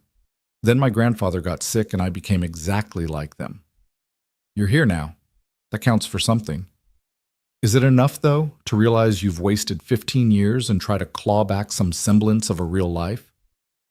Jack thought about that, about Mary's death and the dark months after, about Emma pulling him through grief with her fierce determination that they'd survive, about the slow, painful process of building a life from ruins. It's a start, he said finally. That's all any of us get, a chance to start. Sarah lifted her head, kissed him softly. Then let's start. Really start. No more hesitation, no more second guessing. Let's see where this goes, even though it's going to be complicated. Especially because it's going to be complicated, she smiled. I've done easy. Easy is boring. Emma's door opened and she poked her head out. Are you guys still being mushy? Because I'm hungry and we have zero food. There's leftover pizza in the fridge, Jack called back. That's 3 days old. I'm not eating food poisoning. Emma emerged fully, gave them both a pointed look. Also, Sarah's trending on Twitter, number 3 worldwide. You're number 7, Dad. I'm on Twitter? Jack fumbled for his phone. Not really. People are tweeting about you. Emma showed them her screen. Sure enough, Hetch Jack Thornton was filled with people debating everything from his hero status to whether Sarah was too good for him to think pieces about class and romance. Sarah winced. I'm sorry, this is weird, Emma supplied, but also kind of cool. Like my dad is trending. That's surreal. She scrolled through more tweets. Oh, here's a good one. Jack Thornton is what actual masculinity looks like. Risked everything for a stranger, asked for nothing, treats his kid like gold. More men should aspire. That's nice, right? Can we not read tweets about me? Jack pleaded. It's making me uncomfortable. There's one calling you a gold digger, Emma continued, ignoring him. That's hilarious. Oh, and someone started a GoFundMe to help Jack buy a suit for fancy CEO events. It's already at $6,000. What? No, absolutely not. Jack grabbed for the phone, but Emma danced away. Too late. It's the internet. Once it starts, you can't stop it. Sarah was trying very hard not to laugh. For what it's worth, I think you look great in flannel. See? Sarah thinks you're hot in your work clothes. Emma grinned. I'm keeping the GoFundMe link. College fund. Emma? Margaret Thornton? Okay, I'll have them shut it down. But she was still grinning. Can we order Chinese, please? I'll even let you two have your weird adult alone time after, if you feed me. Jack looked at Sarah, who shrugged. Chinese sounds perfect. They ordered enough food for 6 people because apparently Sarah had never ordered takeout before and didn't understand reasonable portions. Emma took her share and retreated to her room to video chat with friends, leaving Jack and Sarah surrounded by containers of lo mein and orange chicken. This is nice, Sarah said, expertly wielding chopsticks. Normal. When's the last time I did something normal? You really never ordered takeout. I have a meal service. They deliver prepared organic meals tailored to my nutritional needs and meeting schedule. At Jack's expression, she laughed. I know, it's ridiculous, but it's efficient. Efficient isn't the same as living. I'm starting to realize that. Jack's phone buzzed again. This time it was Miguel. Saw the news. Proud of you, man. Also, you're definitely trending on the site.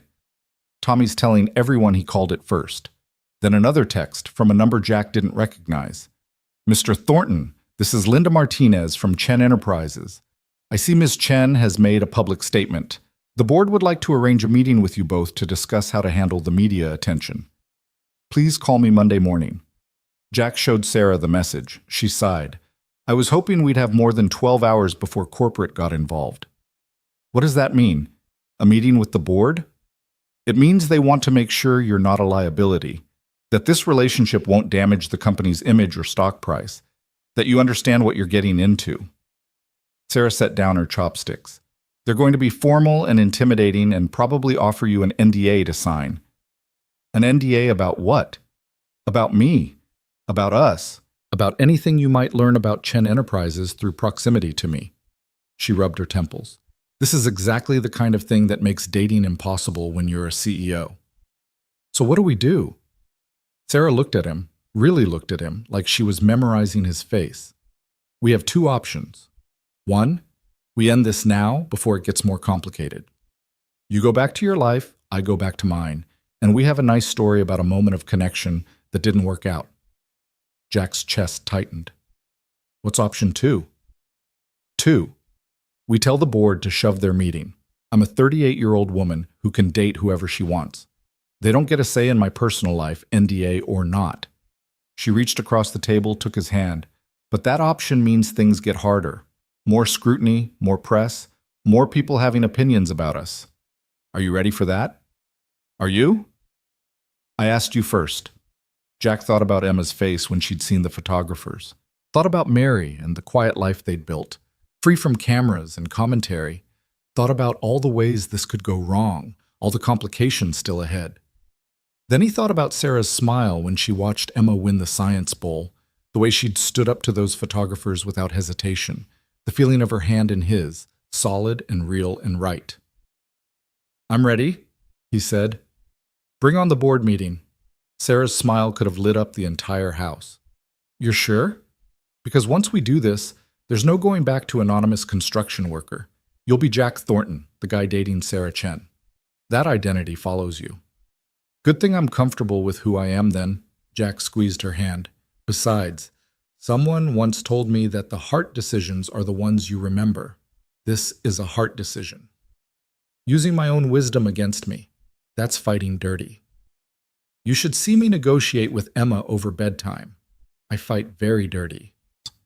They cleaned up the Chinese food containers together, moving around Jack's small kitchen with surprising synchronization. Sarah washed while Jack dried, and there was something deeply intimate about the domestic simplicity of it. No staff, no meal service, just two people doing dishes.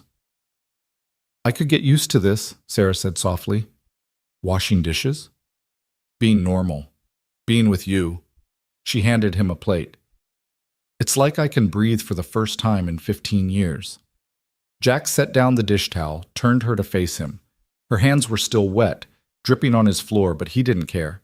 He kissed her slowly, thoroughly, pouring every unspoken feeling into the connection between them. When they finally broke apart, Sarah was breathless. What was that for? For being brave. For choosing this. For being you. Jack tucked a strand of hair behind her ear. And fair warning, I'm falling for you, like seriously falling. So if you're going to back out, do it now before I'm completely gone. Sarah's eyes went wide, then soft. Then bright with tears, she blinked away quickly. You can't just say things like that. Why not? It's true. Because She stopped, swallowed hard. Because I'm falling too, and that terrifies me. I don't do feelings well. I plan and strategize and control, and feelings don't follow any of those rules. Good. Plans are overrated anyway. Jack pulled her close, held her against his chest, away quickly. You can't just say things like that. Why not? It's true. Because She stopped, swallowed hard. Because I'm falling too, and that terrifies me. I don't do feelings well. I plan and strategize and control, and feelings don't follow any of those rules. Good. Plans are overrated anyway. Jack pulled her close, held her against his chest. We'll figure it out as we go. That's a terrible strategy. Maybe, but it's our strategy. They stood there in Jack's kitchen, holding each other while Emma's music played softly through her bedroom door and the night deepened outside. Somewhere in the city, people were still tweeting about them. Reporters were still writing stories. Sarah's board was probably having emergency calls about image management. But here, in this small house, with its worn furniture and overflowing bookshelves, none of that mattered.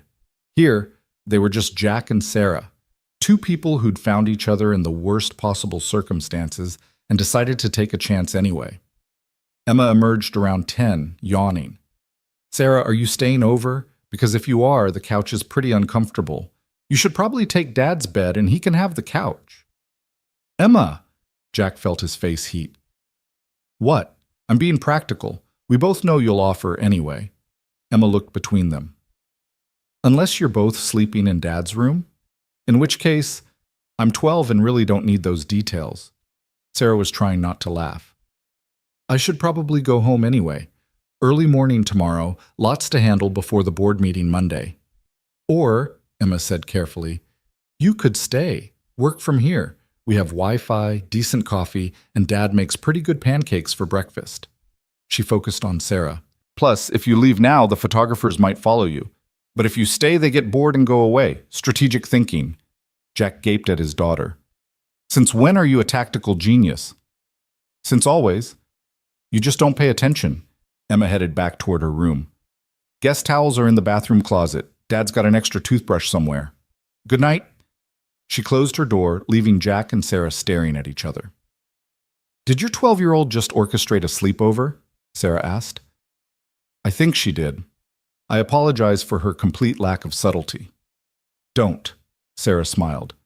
She's right about the photographers, and I do have a lot of work I could do remotely tomorrow. She paused. Unless you're uncomfortable with me staying, Jack thought about it for exactly half a second. Guest room's small but clean. You're welcome to stay. Guest room, Sarah repeated, something teasing in her voice. Very proper. I'm a proper guy. You're a guy who kissed me senseless about 5 minutes ago. That was different. Sarah kissed him, cutting off whatever excuse he was forming. When she pulled back, she was grinning. Guest room is fine. For tonight. We're taking this slow, remember? Right, slow, proper. Jack was having trouble forming coherent thoughts with her this close. I'll get you those towels. He showed Sarah to the guest room, really more of an office with a futon, but Emma kept it reasonably clean for sleepovers. Sarah borrowed one of Jack's old t-shirts to sleep in, and seeing her in his clothes did things to Jack's heart that probably weren't healthy. "This okay?" she asked, gesturing to the shirt that hung to her thighs. "Perfect. You're perfect. I mean, it's perfect. The shirt. On you. Which is also, I'm going to stop talking now." Sarah laughed, went up on her toes to kiss his cheek. "Good night, Jack." "Night, Sarah." He made it to his own bedroom, closed the door, and sat on the edge of his bed trying to process the fact that Sarah Chen was sleeping 20 feet away in his house wearing his shirt. His life had become surreal. His phone buzzed with a text from Emma. "She's perfect for you. Don't screw this up. Love you." Jack smiled, texted back. "Love you too, kiddo. Now go to sleep." "Already asleep? This is a ghost texting you." Emma. "Fine. But seriously, she's good for you. Mom would like her." That stopped Jack cold. Emma rarely talked about her mom in present tense, rarely speculated about what Mary would think about current events, that she felt comfortable enough to say this meant she really did approve of Sarah. "You think so?" he texted back. "I know so. Mom always said you needed someone who challenged you. Sarah definitely challenges you. True. Now seriously, sleep." Okay. "But Dad?" "I'm happy you're happy." Jack set down his phone, lay back on his bed, and stared at the ceiling. Happy? Was he happy? The word felt foreign after so many years of just surviving, just getting through each day for Emma's sake. But yeah, he was happy. Terrified and confused and completely out of his depth, but genuinely happy for the first time since Mary died. Sunday morning arrived with bright sunshine and Emma singing off-key in the kitchen. Jack shuffled out to find his daughter making pancakes while Sarah sat at the kitchen table with her laptop, already dressed and working despite it being barely 7 a.m. "Morning," Sarah said, looking up with a smile. "Emma's teaching me about dark matter. Apparently I've been fundamentally misunderstanding astrophysics my entire life." "Join the club," Jack said, moving to the coffee maker. "She corrects me at least once a week." "Because you keep calling asteroids space rocks, Dad. They have proper classifications." Emma flipped a pancake expertly. "Sarah, you want chocolate chips in yours?" "Absolutely." They had breakfast together, the three of them crowded around Jack's small table, and it felt startlingly domestic, natural, like they'd been doing this for years instead of one night. After breakfast, while Emma showered and Sarah returned to her laptop, Jack's phone rang. Linda Martinez again. "Mr. Thornton, good morning. I wanted to follow up about Monday's meeting. 10 a.m. at Chen Enterprises headquarters. Please dress appropriately. Business casual at minimum." "About that meeting," Jack started. "It's non-negotiable, I'm afraid. The board is quite insistent." "Then I guess I'll see you Monday." Jack hung up before Linda could respond. Sarah looked up from her laptop. "The board?" "Meeting's confirmed. Monday at 10. Jack refilled his coffee. "Your assistant strongly suggested I dress appropriately." "Ignore her. Wear whatever makes you comfortable." Sarah closed her laptop. "Jack, I meant what I said last night. They don't get to dictate our relationship. This meeting is a formality. They'll posture, make their concerns known, and ultimately accept that I'm an adult who makes her own decisions." "You sound very confident about that." "I own 51% of Chen Enterprises. They can't actually stop me from doing anything." She paused. "But I'd like you there anyway. Show them exactly who you are. Let them see what I see." "And what's that?" Sarah stood, moved to where Jack leaned against the counter, slid her arms around his waist. "Someone genuine. Someone who knows what actually matters. Someone who makes me want to be better than I've been." Emma's voice floated from the hallway. "If you guys are making out in the kitchen, please stop before I come out there and I'm traumatized forever." They broke apart, both laughing. Sarah called out, "Your daughter has excellent timing." "She really doesn't," Jack muttered, but he was smiling. The rest of Sunday passed in surprising normalcy. Sarah worked while Emma did homework, and Jack tackled some repairs around the house he'd been putting off. They ordered pizza for lunch, watched a documentary about black holes that Emma insisted they'd both enjoy, and generally existed together in a way that felt comfortable rather than forced. It wasn't until Sarah was preparing to leave, she had meetings Monday morning before the board situation, that reality intruded again. "I'll send a car for you tomorrow," she said, gathering her things. 9:30 pickup, gets you to the office with time to spare. "I can drive myself." "To downtown during rush hour? That's like an hour in traffic from here." Sarah touched his face gently. "Let me do this one thing. Please."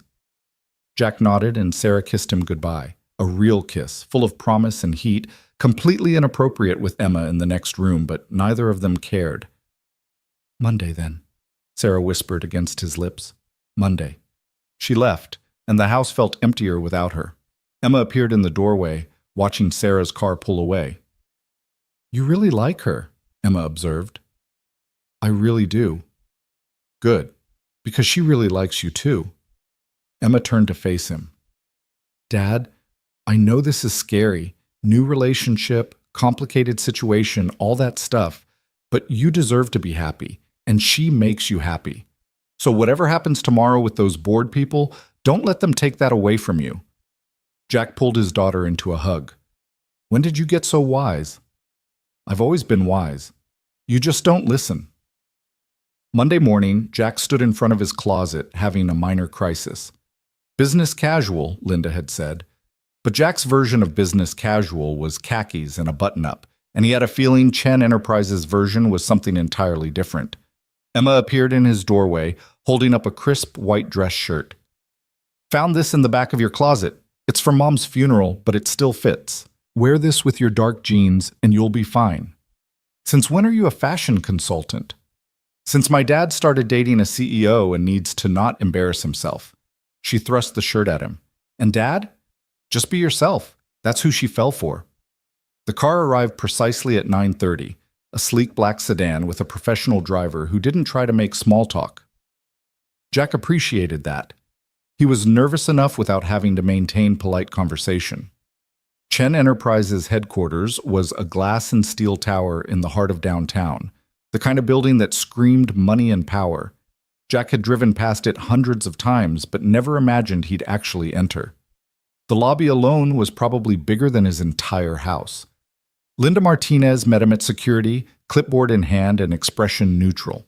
"Mr. Thornton, right on time. Ms. Chen is in the meeting already. We're on the 42nd floor." The elevator ride was silent and seemingly endless. When the doors finally opened, Jack found himself in a reception area that looked like it belonged in a design magazine. Everything was chrome and glass and expensive art he didn't understand. "This way." Linda led him down a hallway to a massive conference room. Through the glass walls, Jack could see a long table surrounded by people in suits. Sarah sat at the head, looking every inch the CEO in a charcoal suit and her hair pulled back severely. She looked up when Jack entered, and her expression softened just slightly. "Mr. Thornton, thank you for coming." Her voice was formal, professional. "Everyone? This is Jack Thornton. Jack, this is Chen Enterprises' board of directors." 10 faces turned to study him. Jack recognized a few from news articles. Richard Chen, Sarah's uncle and largest minority shareholder. Margaret Wu, chief financial officer.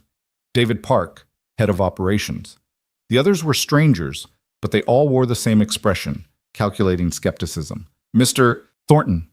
Richard Chen spoke first. "Please, have a seat." Jack sat in the empty chair beside Sarah, hyper-aware of every eye on him. He felt like a specimen under a microscope. "We appreciate you taking the time," Richard continued. "As you're aware, Ms. Chen's social media post Saturday evening generated significant attention. The board felt it prudent to discuss the potential implications." "Implications?" Jack repeated flatly. "For the company," Margaret Wu clarified. "Chen Enterprises has worked hard to cultivate a specific image. Any personal relationships involving our CEO inevitably reflect on that image. So you want to vet me, make sure I'm not going to embarrass your bottom line." Silence. Then David Park smiled, not kindly. "Mr. Thornton, you have to understand our position. Ms. Chen is the face of this company. Her personal life is, by extension, company business. We need assurances that this relationship won't become problematic." "Problematic how?" Jack felt his temper rising but kept his voice level. The media attention, your background, the optics of a CEO dating someone so far outside her usual social circle. Richard leaned forward. We're not saying you're not a good man, Mr. Thornton. Your actions during the accident speak to your character, but this relationship raises questions. Jack looked at Sarah. She was rigid, jaw tight, clearly holding back. This was her fight to have, but she was letting him handle it first, trusting him to hold his own. Let me save us all some time, Jack said. You want to know if I'm with Sarah for her money? If I'm going to sell stories to tabloids? If I'll become a liability that damages your precious company image? He met each board member's gaze in turn. The answer to all of that is no. I don't want Sarah's money. I already turned down a substantial reward from this very company. I don't want fame or attention. I just want Sarah, the person, not the CEO. That's easy to say, Margaret observed. Harder to prove. I'm not interested in proving anything to you, Jack's voice hardened. Sarah is a grown woman who can make her own decisions about her personal life. Whether you approve or not is irrelevant. Actually, it's quite relevant, Richard countered. Sarah may own controlling shares, but she still answers to this board. If we determine that this relationship poses a risk to the company, we can make things very difficult. Sarah stood abruptly. No, Uncle Richard, you really can't. The room went silent. Every board member stared at Sarah, who remained standing, her hands flat on the conference table, looking more commanding than Jack had ever seen her. With all due respect, Ms. Chen, Margaret started. No more with all due respect. Sarah's voice cut like ice. For 15 years, I have given everything to this company. Missed weddings, funerals, holidays, sacrificed relationships, health, any semblance of a personal life. I've quintupled our value, expanded into 6 new markets, and just closed a $3.7 billion merger that you all said was impossible. She straightened, pulling herself to full height. And now you're sitting here in my conference room questioning whether I'm allowed to date someone who doesn't meet your approval? Sarah, we're simply concerned, Richard began. You're concerned about optics, about what investors might think, about maintaining the carefully constructed image of Sarah Chen, untouchable CEO. She laughed, but there was no humor in it. You know what? I'm tired of being untouchable. I'm tired of being more symbol than human being. David Park shifted uncomfortably. The company's reputation is built on innovation and results, not on who I date. Sarah's eyes blazed. Jack Thornton saved my life. He asked for nothing in return. He sees me as a person, not a profit margin. And if that somehow damages our reputation, then maybe our reputation deserves to be damaged. Jack stood slowly, moved to Sarah's side. She glanced at him, and he saw the tremor in her composure, saw how much this defiance was costing her. Sarah, he said quietly, meant only for her. You don't have to do this. Yes, I do. She turned back to the board. Here's what's going to happen. I'm going to continue seeing Jack. You're going to accept it. And if any of you have a problem with that, you're welcome to tender your resignation. You can't be serious, Margaret said. Sarah, think about what you're saying. The shareholders will care about quarterly earnings, not my love life. And if they do care, they can sell their shares. Sarah gathered her tablet, her coffee, her composure wrapping around her like armor. This meeting is over. Jack, would you join me in my office? She strode out without waiting for a response. Jack followed, very aware of 10 pairs of eyes burning into his back. Behind him, he heard Richard Chen's voice. She's making a mistake. We need to contain this before it spirals. Sarah's office was on the same floor, a corner suite with floor-to-ceiling windows overlooking the city. The moment the door closed behind them, her armor cracked. She set down her things with shaking hands, pressed her palms against the desk. That was, she started. Incredible, Jack finished. Terrifying and probably career-limiting, but incredible. I just threatened my entire board. Sarah's laugh was slightly hysterical. Uncle Richard has been with this company since my grandfather founded it. Margaret Wu has been CFO for a decade. I basically told them all to get lost. You told them you're human, that you get to have a life outside these walls. Jack moved closer. That took guts. Or stupidity. They could make this very difficult for me. Start questioning my decisions, slow-walking approvals, making my life hell. She turned to face him. And it's all because of us. Because I couldn't just keep this quiet and simple. Do you regret it, going public? Sarah studied his face for a long moment. No, I don't. But Jack, you need to understand what you're signing up for. This is my world. Boardrooms and power plays and people who will use our relationship as a weapon. It's only going to get more complicated. I'm starting to think complicated is our normal. Jack took her hands. And I'm okay with that. You shouldn't be. You should run. Find someone normal who doesn't come with corporate drama and a board of directors with opinions about your relationship. Probably. But I'm not interested in normal. I'm interested in you. Sarah pulled him into a kiss that tasted like desperation and relief. When they broke apart, she rested her forehead against his. I don't deserve you, she whispered.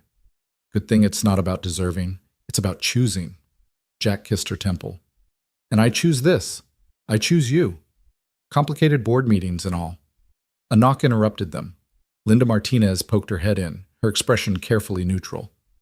Ms. Chen, your uncle is requesting a private word. Sarah sighed. Tell him I'm busy. He's quite insistent. Fine, 5 minutes. Sarah turned to Jack. This might get ugly. You should probably... I'm staying. Jack settled into one of the visitor chairs. Unless you want me to go? No, I want you here. She squeezed his hand briefly before moving behind her desk, reassembling her CEO persona. Send him in, Linda. Richard Chen entered looking every bit the patriarch. Silver hair, perfectly styled, suit that probably cost more than Jack's truck, expression stern. He barely glanced at Jack before focusing on Sarah. That was quite a performance in there. It wasn't a performance, Uncle Richard. It was the truth. The truth. He shook his head. Sarah, I've known you since you were born, watched you grow up in your grandfather's shadow, saw you take over this company when you were barely more than a child. And in all that time, I've never seen you this reckless. Reckless, Sarah repeated. Is that what we're calling happiness now? I'm calling it distraction, sentiment, exactly the kind of weakness this company can't afford from its leader. Richard's gaze finally shifted to Jack. No offense, Mr. Thornton, I'm sure you're a decent man, but you don't belong in Sarah's world. You're right, Jack said evenly. I don't. But maybe she doesn't belong entirely in this world either. Richard's eyes narrowed. Excuse me? Look at her. Jack nodded towards Sarah. Really look at her. When's the last time you saw her smile? Really smile, not the practiced expression she uses for investors. When's the last time she took a vacation, had a meal that wasn't a business dinner, did anything that wasn't about this company? That's the price of leadership. That's the price of forgetting you're human. Jack stood, moved to Sarah's side. She almost died 3 weeks ago, trapped in a car, water rising, thinking her last thoughts would be about quarterly reports and merger documents. Is that really the legacy you want for her? Richard's jaw tightened. You think you can give her something better? You? With your construction job and your... He stopped himself, but the implication hung in the air. Uncle Richard? Sarah's voice was dangerously quiet. Finish that sentence. I dare you. I'm simply being realistic. Mr. Thornton comes from a different background, different values, different expectations. Richard's tone softened slightly. Sarah, I'm trying to protect you from making a mistake that could cost you everything you've built. What if everything I've built isn't worth protecting? The question fell like a bomb. Sarah stood, moved around her desk to face her uncle directly. What if I've spent 15 years building a prison and calling it success? That's absurd. Chen Enterprises is your grandfather's legacy. Is a company, just a company. It's not my entire existence, no matter how much you and the board want it to be. Sarah's voice cracked slightly. Grandfather built this company, yes, but he also told me right before he died that he regretted putting it before family, before life. He made me promise not to make his mistakes. He was delirious. He was lucid, clear, and he was right. Sarah blinked back tears. I've become exactly what he warned me against, so focused on the empire that I forgot about the person. Well, not anymore. Richard looked genuinely shaken. Sarah, please, think about this rationally. This man has a name. Jack. Use it. Jack, Richard conceded stiffly, is a complication you don't need right now. The merger is still integrating, the Shanghai office is struggling, the board is already nervous about. Then let them be nervous. Let them question. Let them see that their CEO is a complete person with a complete life. Sarah's determination seemed to solidify with each word. I'm not ending this relationship to make you or the board comfortable. That's final. Richard studied his niece for a long moment. Then, surprisingly, his expression softened. You really care about him. I do. Enough to risk everything? Enough to remember that everything should include more than just this company. Richard sighed heavily, suddenly looking older. Your grandfather would have a few choice words about this situation. Probably, but he'd also understand. Sarah's voice gentled. Uncle Richard, I know you're trying to protect me, but I need you to trust that I know what I'm doing, that I can handle both the company and a personal life. Can you? Because from where I'm standing, it looks like you're making an emotional decision that could have serious professional consequences. Maybe. Or maybe I'm finally making a human decision after 15 years of only making corporate ones. Sarah glanced at Jack, and her expression transformed, became softer, more vulnerable. He's worth the risk. Richard followed her gaze to Jack, really looking at him for the first time. Jack met his stare evenly, refusing to be intimidated. You love her, Richard said. Not a question. Jack didn't hesitate. Yes. And when the media circus intensifies, when investors start asking questions, when every detail of your life becomes public fodder, then we deal with it together. Simplistic answer. Honest answer. Jack moved closer to Sarah, their shoulders touching. I'm not naive. I know this won't be easy. But I also know that walking away because it's difficult isn't the answer. Not for me, and not for her. Richard was silent for a long moment. Then, unexpectedly, he smiled, small and reluctant, but genuine. Your grandfather would have liked you, Mr. Thornton. He appreciated people who stood their ground. He turned back to Sarah. I still think you're being reckless, but I also remember being young and in love and certain that I could handle anything the world threw at me. Uncle Richard, I'll talk to the board, smooth things over. But Sarah, you need to understand, they're not going to just accept this quietly. There will be pushback, questions, possibly even attempts to undermine your authority. Let them try. Sarah's chin lifted. I fought bigger battles than board politics. Indeed you have. Richard moved toward the door, paused. One more thing. Mr. Thornton, if you hurt her, you'll destroy me. I get it. Jack's voice was dry. For the record, I have no intention of hurting her.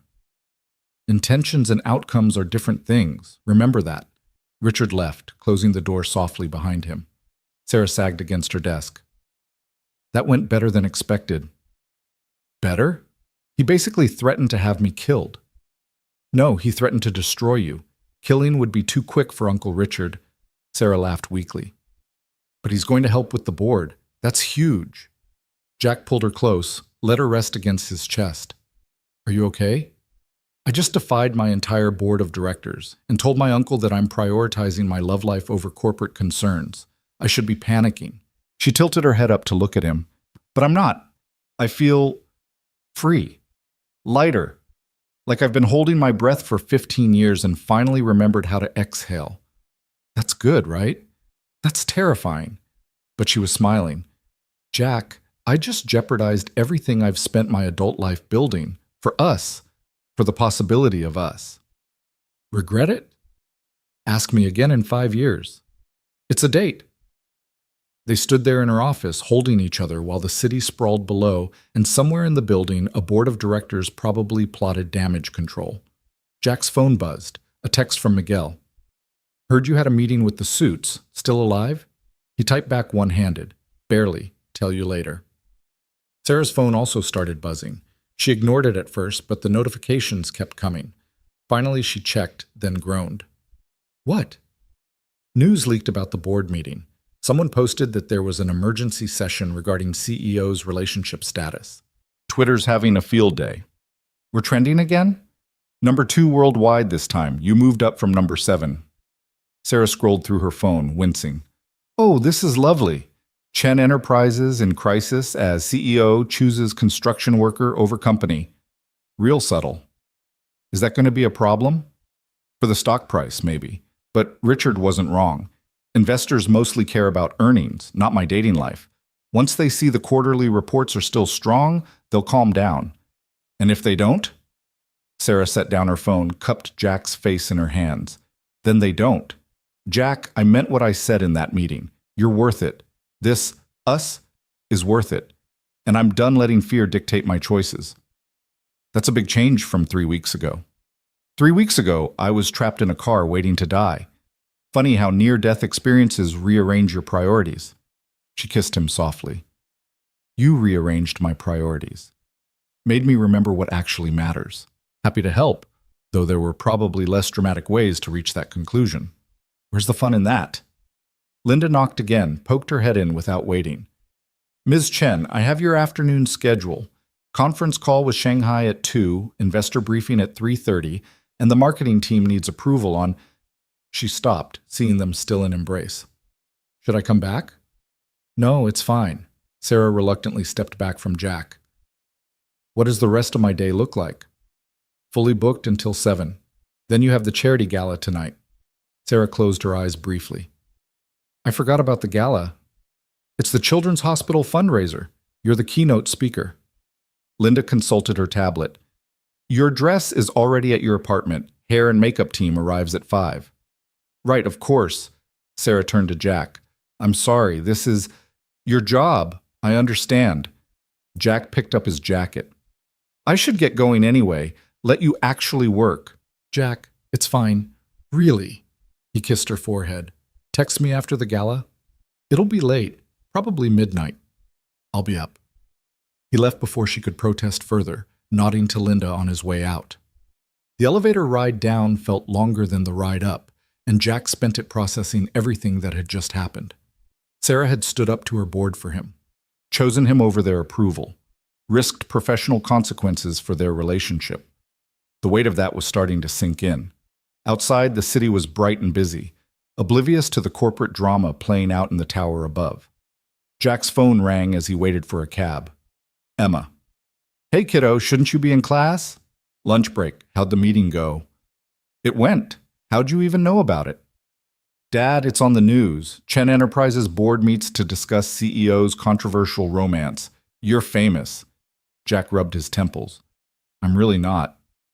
The internet disagrees. Oh, and someone made a meme out of that photo from the Science Bowl. You and Sarah looking at each other. Caption says, when you find someone worth fighting a board of directors for. It's actually pretty cute. Emma, I know, but Dad, seriously, how are you? Are you okay? The simple question, asked with genuine concern, nearly undid him. Yeah, Em, I'm okay. Overwhelmed, but okay. Is Sarah okay? She's strong, stronger than I expected. She stood up for us. Good, that's good. A bell rang in the background. Gotta go. Love you, Dad. And hey, I'm proud of you. For what? For being brave, for not backing down, for showing me that sometimes the scary thing is the right thing. Another bell.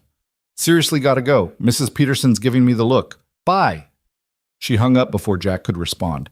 He stood there on the sidewalk, phone in hand, feeling the truth of Emma's words settle into his bones. He had been brave, had stood his ground in that boardroom, refused to be intimidated, supported Sarah when she needed it. Mary would have been proud too, he realized. She'd always pushed him to stand up for himself, to recognize his own worth.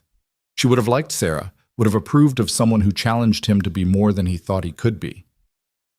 The cab ride home was quiet, giving Jack too much time to think about Sarah's office, about the board meeting, about the way her uncle had looked at him like he was a problem to be solved, about the gala Sarah was attending tonight, full of people from her world who would probably share Richard Chen's opinion. His phone buzzed with a text from Sarah. Miss you already. Is that pathetic? He smiled despite himself. Only if it's pathetic that I miss you too. We're hopeless, completely. How's your afternoon? Conference call was brutal. Shanghai's unhappy about the merger terms. but I keep thinking about you instead of focusing on logistics. Should I apologize for being distracting? Never. You're the best kind of distraction. Jack was still smiling when he got home. The house felt empty without Emma. She was at school for another 3 hours, and he found himself restless. He tried watching TV, gave up after 10 minutes, attempted to read, couldn't focus, finally settled on doing what he always did when his mind was too full, working with his hands. He spent the afternoon fixing the loose railing on the front porch, a project he'd been putting off for months. The physical work helped, gave him something concrete to focus on while his thoughts churned. Sometime around 4, Miguel called. So, board meeting. Want to talk about it? Not particularly. Tommy's telling everyone you told a bunch of billionaires to shove it. That true? Jack paused mid-hammer swing. Not exactly. Sarah did most of the telling. But you backed her up. Of course I did. Good man. Miguel was quiet for a moment. Jack, you know this is going to get complicated, right? Company politics, media attention, all that garbage. You ready for it? No, but I'm doing it anyway. That's either brave or stupid. Probably both. Jack set down the hammer. Miguel, can I ask you something? Shoot. You've been married, 20 years? How do you make it work? The differences, the challenges, all of it? Miguel laughed. You want my secret? There isn't one. Maria and I fight. We disagree. She thinks I work too much. I think she spoils the kids. But at the end of the day, we choose each other. Every single day, we make that choice. That's all you can do. Choose each other. Yep, everything else, money, status, what other people think, it's all noise. What matters is the choice. Miguel paused. This Sarah, she's choosing you too? Yeah, she is. Then you'll be fine. Trust that. They talked a while longer about work, about Emma's Science Bowl victory, about nothing important. When Jack hung up, he felt steadier, choosing each other. He could do that. Emma came home around 5, full of energy and news about her day. She'd been approached by 3 different classmates wanting to know about Sarah, had to explain to her physics teacher that no, she couldn't get Sarah to come speak at Career Day because Sarah was busy running a multi-billion-dollar company. Everyone's being so weird about it, Emma complained, raiding the fridge for a snack. Like, yes, my dad's dating someone successful. No, that doesn't mean I suddenly have access to unlimited money or connections. Jessica Martinez actually asked if Sarah could get her dad a job. It's ridiculous. People are curious. It'll die down. When? Because I'm getting tired of being the girl whose dad is dating the famous CEO. She emerged with an apple, took a fierce bite. I just want things to be normal again. Jack felt a stab of guilt. I'm sorry, Em. I didn't think about how this would affect you at school. It's not your fault. You didn't ask for media attention. She settled at the kitchen table. But Dad, seriously, is it always going to be like this? Reporters and attention and people treating us different? I don't know. Probably gets easier with time. And if it doesn't? Jack sat across from her. Then we deal with it, together. But Em, if this is too much, if you need me to step back from Sarah, no. Emma's eyes went wide. Dad, no. I like Sarah. I like seeing you happy. I'm adjusting. That's all. You're sure? Positive. Besides, Kaylee thinks the whole thing is romantic. She's been reading me tweets about you guys all day. Some of them are actually really sweet. Emma pulled out her phone, scrolled. Here. Jack Thornton is proof that good men still exist. Risked his life for a stranger, treats his kid like gold, and isn't afraid to stand up to corporate America. We stan. What stan mean? I have no idea. I think it means they support you. Oh, here's another one. Sarah Chen chose a real man over board approval. That's the kind of CEO we need, one who remembers humanity matters more than shareholders. People have too much time on their hands. Or they're invested in your love story. It's kind of sweet, actually, like the whole internet is rooting for you guys. Emma kept scrolling. Though there are some mean ones, too. Lots of people saying you're a gold digger or Sarah's slumming or whatever. I report those for harassment. Emma, you don't have to defend me online. Yes, I do. You're my dad, and they're wrong about you. She set down her phone, looked at him seriously. "You're the best person I know, Dad. If people can't see that, that's their problem." Jack's throat tightened. "Love you, kiddo." "Love you too. Now, what's for dinner? Because I'm starving and we both know you haven't thought about food once today." She was right. Jack ordered Chinese, seemed to be becoming a habit, and they ate while watching Emma's favorite space documentary. Around 8, Jack's phone buzzed with a photo from Sarah. It was a selfie, clearly taken in a bathroom at the gala. She was in a stunning black gown, hair swept up elegantly, but her expression was exasperated. The caption read, "Hour 2 of smiling at people I don't like while they pretend to care about charity. Send help." Jack texted back, "You look beautiful and miserable, both accurate. Currently hiding in the ladies' room. Is it socially acceptable to fake a medical emergency? Probably not. How much longer? Keynote speech in 20 minutes, then at least another hour of networking. Kill me now. Hang in there. Think of it as practice for tolerating my family at Thanksgiving." "You want me to meet your family?" Jack paused, realizing what he'd implied. They'd been together, officially, for less than 2 weeks. Thanksgiving was months away, but somehow the idea of Sarah at his family gatherings felt natural. "Right. Eventually. If you want, I want. Fair warning, though, I'm terrible at family things. Only child, dead parents. Uncle Richard's idea of family dinner is a board meeting with catering. We'll ease you in. Maybe start with just Emma and me. Work up to the cousins. Deal." "Okay. They're calling me back. Wish me luck." "Good luck." "Knock 'em dead." "With boredom, probably." "Talk later." Emma looked up from her documentary. "Sarah okay?" "Hating a charity gala. Rich people problems." But Emma was smiling. "She really doesn't fit the CEO stereotype, does she?" "What do you mean?" "I don't know. I always thought people like her would be cold, untouchable. But she texts you bathroom selfies and complains about networking. She's just normal, in a good way. She is pretty normal, when she's not terrifying board members." "I want to hear about that, by the way. The whole meeting.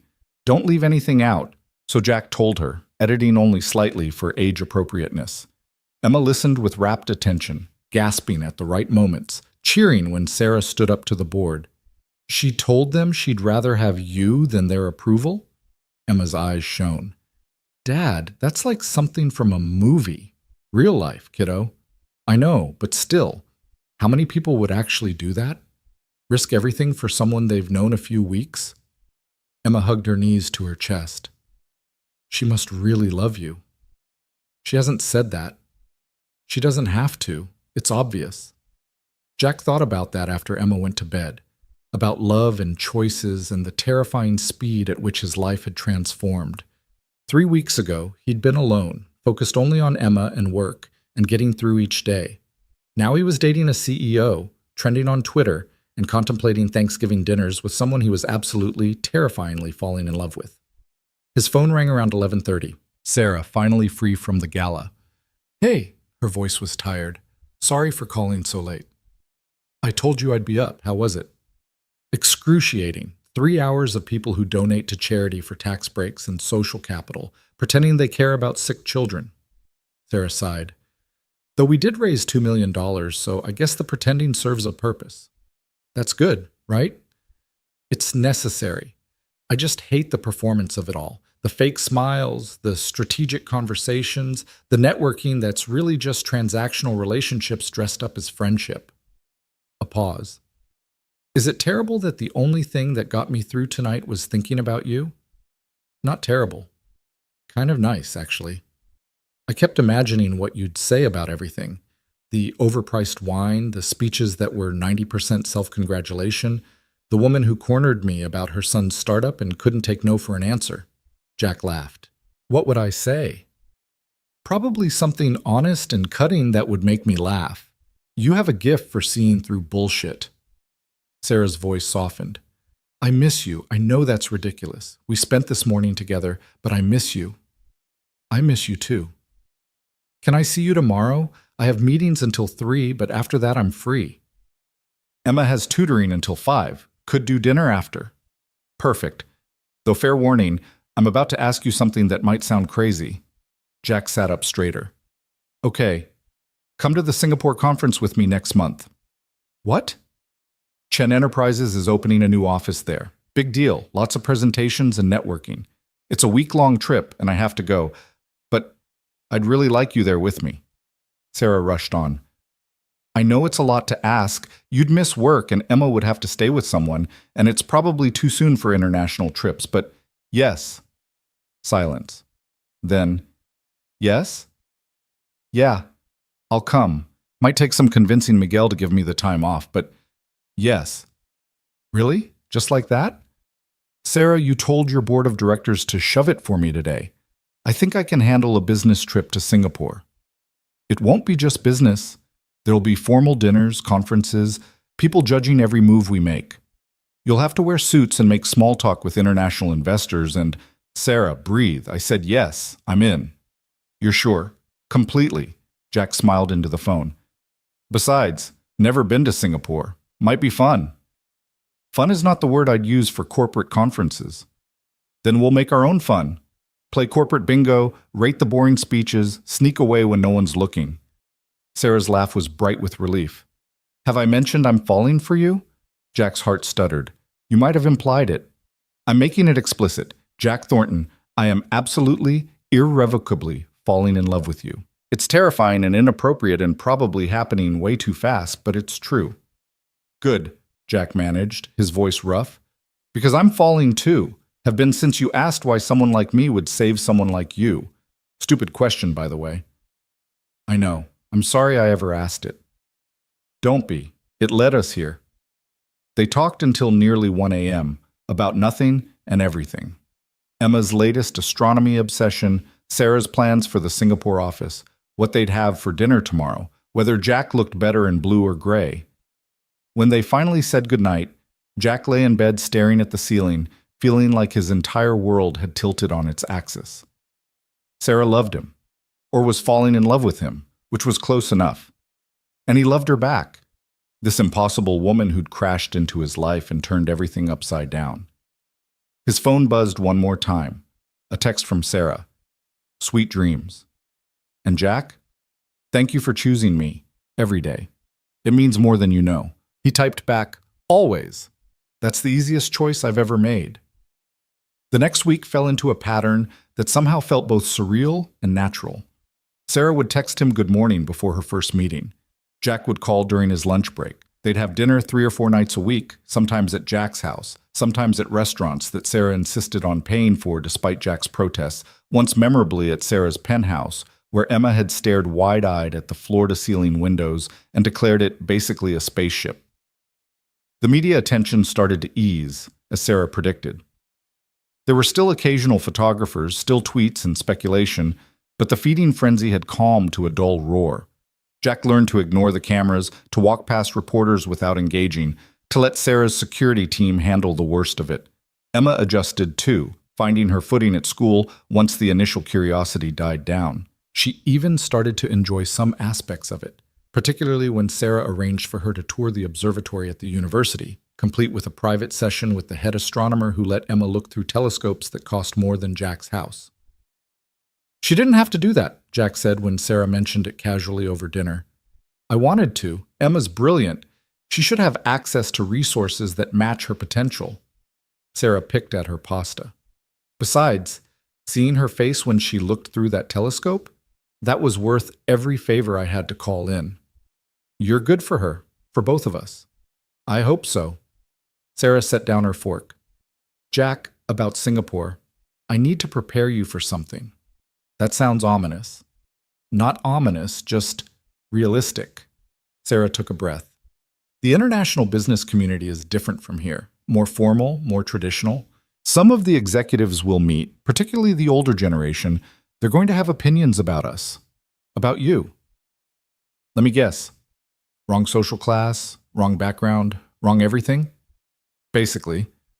And unlike my board, these people I can't threaten. They're partners, investors, clients. I have to maintain relationships with them. So what are you saying? That I should stay home after all? No, God, no. I'm saying I need you prepared. There might be comments, snubs, people treating you like you're less than because you didn't go to the right schools or don't have the right pedigree. Sarah reached across the table, took his hand. And I need you to know that none of it is true. None of it matters to me. But it might matter to business. Business can adjust. Sarah's grip tightened. I'm not hiding you. I'm not pretending you're something you're not. I'm bringing my partner to Singapore, and if people have a problem with that, they can take their business elsewhere. Sarah, you can't afford to lose international clients because of me. Watch me. Jack studied her face, saw the determination there, the same fire she'd shown in that board meeting.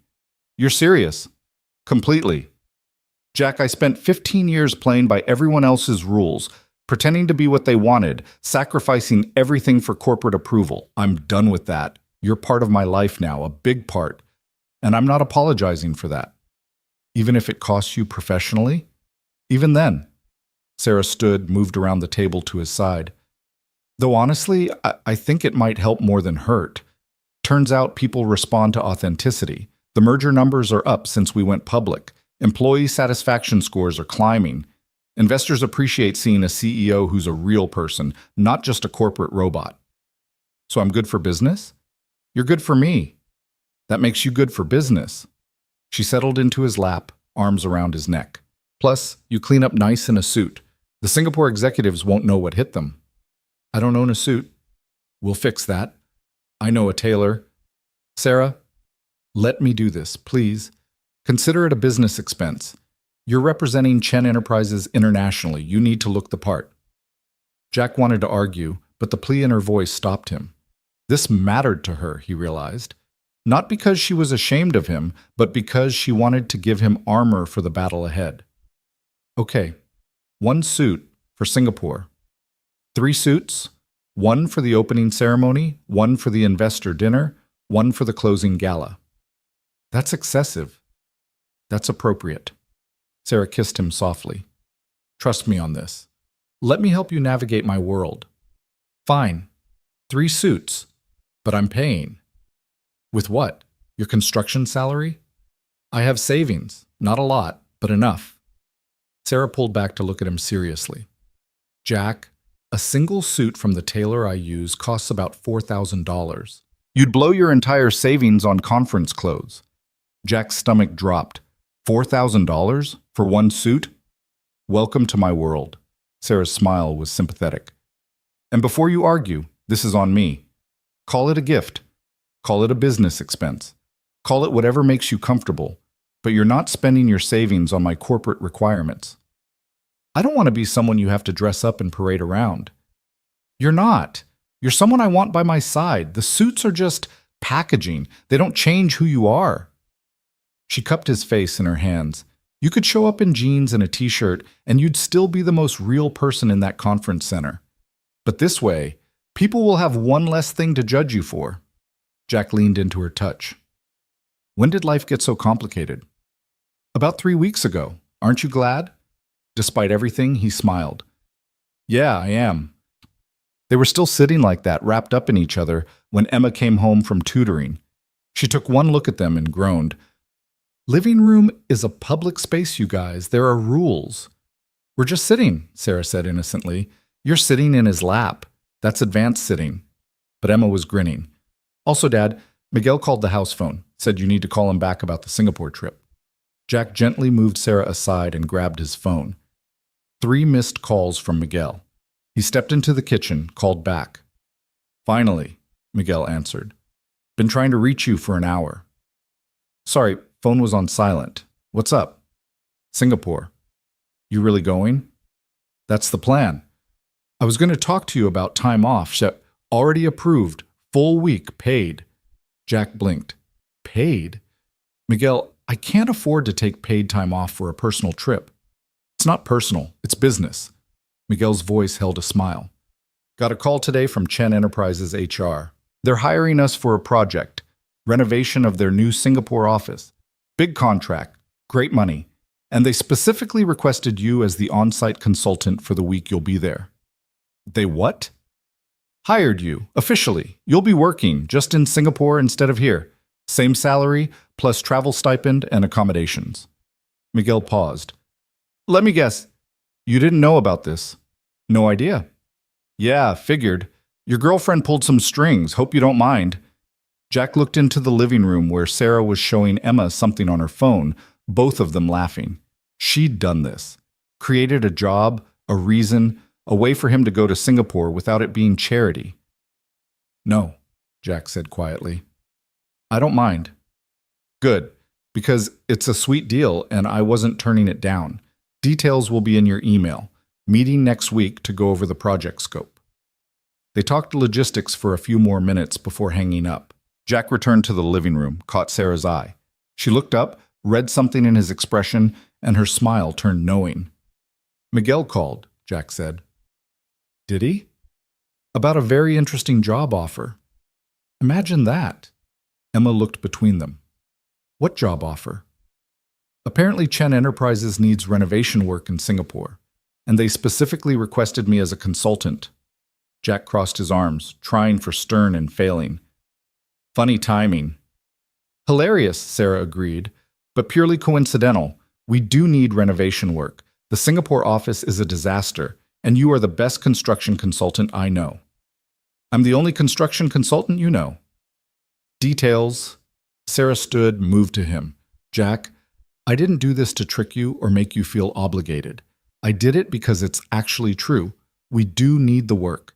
And because this way you get to come to Singapore on your own merit. Not as my +1, but as a professional consultant working on a Chen Enterprises project. You're unbelievable. Is that good or bad? Jack pulled her close, pressed his forehead to hers. Good. Terrifying, but good. So you're not mad? How can I be mad? You just turned a guilt-inducing corporate trip into a legitimate work assignment. You're brilliant. I know. Sarah kissed him quickly. And before you ask, the project is real. The timeline is real. The budget is real. I just may have accelerated the hiring process once I knew you'd be there anyway. Emma cleared her throat. Just to be clear, Dad's going to Singapore for work, but also to be with Sarah? Basically, Jack confirmed. And you'll be gone a whole week? Yeah, kiddo, but we'll video call every day, and Mrs. Chen already agreed to stay with you. Can I stay at Kaylee's instead? Her mom offered. Jack glanced at Sarah, who nodded. If it's okay with the Morrisons, it's okay with me. Yes, Emma pumped her fist. Kaylee's going to freak out. Her mom makes the best cookies, and they have the big TV, and... She stopped. I'm going to miss you, though. Both of you. We'll miss you too, Sarah said. But your dad will take lots of pictures, and we'll bring back something special. Don't bring me anything expensive, just something cool. Deal. The next 2 weeks were a blur of preparation. Jack met with Chen Enterprises' facilities team to review the Singapore project, which turned out to be genuine and substantial, requiring someone with his expertise in structural renovation. He got fitted for suits, feeling ridiculous as the tailor circled him with pins and measuring tape, while Sarah supervised with an approving eye. You look good in charcoal, she commented as he stood on the fitting platform. I look like I'm playing dress-up. You look like a professional consultant who happens to also be devastatingly handsome. Sarah circled him slowly. The Singapore executives won't know what hit them. I thought the point was business, not seduction. Can't it be both? The tailor coughed politely, and Sarah laughed. Emma helped Jack pack, offering commentary on every choice. Bring the blue shirt, not the white one. Blue brings out your eyes, and Sarah got you those nice shoes. Wear them. Since when are you a fashion expert? Since my dad started dating someone who actually cares about this stuff. Emma folded one of his new shirts carefully. Dad, are you nervous? About Singapore. About everything. The trip, meeting all those important people, being in Sarah's world for real. Jack sat on the bed, honest with his daughter like he always tried to be. Terrified. But I'm going anyway. Because you love her. Yeah, because I love her. Emma hugged him tight. Good. She loves you too. I can tell. How? The way she looks at you, like you're the answer to a question she didn't know she was asking. Emma pulled back. Plus, she watches that space documentary with us, even though she's probably bored out of her mind. That's love. Jack laughed. That's consideration, maybe. Same thing. Emma returned to packing. Bring me back something cool, okay? Not expensive, just something that makes you think of me. Always do, kiddo. The day before the flight, Sarah took Jack and Emma to dinner, a proper goodbye meal before the week apart. They went to Mel's, at Jack's insistence, and the three of them crowded into their usual booth. This is where it started, Sarah said, looking around the diner. Our first real date. First date was the hospital, Jack corrected. That was a trauma bonding session. This was a date. Sarah reached across the table, took his hand. Feels like a lifetime ago. It was 3 weeks ago. 3 weeks that changed everything. Sarah's eyes were soft. Best 3 weeks of my life. Emma made a gagging sound. Can we order before you guys get more sappy? I'm starving. They ordered the usual. Meatloaf for Jack, chicken fried steak for Sarah, burger for Emma. Mel brought their food with his customary smile and a knowing wink at Jack. Singapore, huh? Mel said. Fancy. How did you... Never mind, of course you know. Small town, big gossip. Mel grinned. You treat our girl right over there. Show those international types what real men look like. He'll show them, Emma said confidently. Dad's good at being real. After dinner, they walked Emma back home.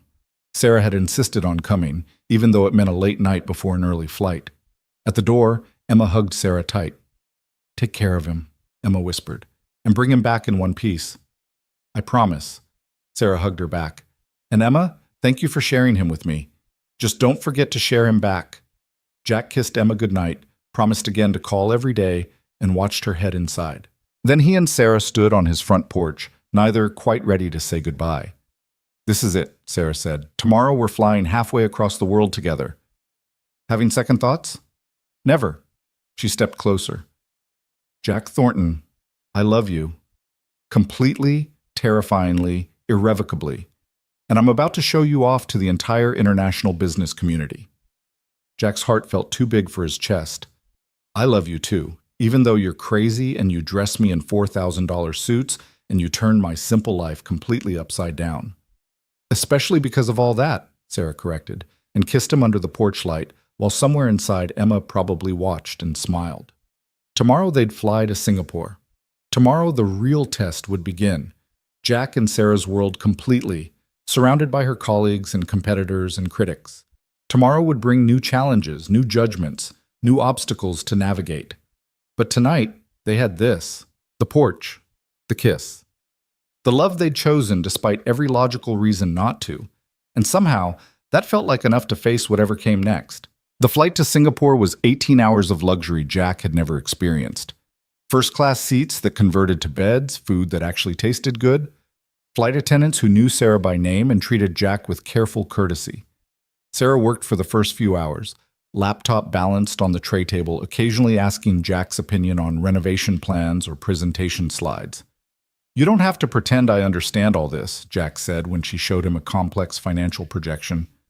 I'm not pretending. You see things differently than my team does, practical things, real-world applications. Sarah highlighted a section. Like this expansion plan, does it make sense from a construction standpoint? Jack studied the diagrams, the timelines, the budget allocations. You're underestimating the foundation work. Singapore's built on reclaimed land. The soil conditions are tricky. You'll need deeper pilings, better drainage. Add at least 20% to this budget and 2 months to the timeline. Sarah stared at him. How do you know about Singapore's soil conditions? Googled it. Figured if I'm consulting on renovation, I should understand the environment. Jack shrugged. It's just research. It's brilliant. Sarah was already adjusting the spreadsheet. See? This is why I need you there. My team looks at numbers. You look at reality. Your team went to fancy business schools. I went to community college. And yet you just saved us from a potentially catastrophic construction delay. Sarah saved the changes, closed her laptop. Education isn't just about degrees, Jack. It's about being smart enough to learn what you need when you need it. You're one of the smartest people I know. Jack felt his face heat. You're biased. I'm in love. There's a difference. She reached across the divider between their seats, took his hand. Get some sleep. Tomorrow's going to be intense. But Jack couldn't sleep. He watched movies, read the project files Sarah had given him, stared out the window at the darkness below. Somewhere over the Pacific, Sarah woke, found him still awake. "Can't sleep?" she asked, voice fuzzy. "Too much in my head. Want to talk about it?" Jack considered, then nodded.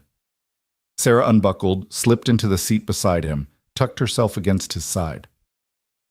"I keep thinking about your uncle," Jack admitted. "What he said about me not belonging in your world. He was wrong." "Was he?" "Sarah, tomorrow I'm walking into a conference center full of people who are going to take one look at me and know I don't fit. They're going to judge you for bringing me, question your judgment. Let them." "But what if they're right to question it?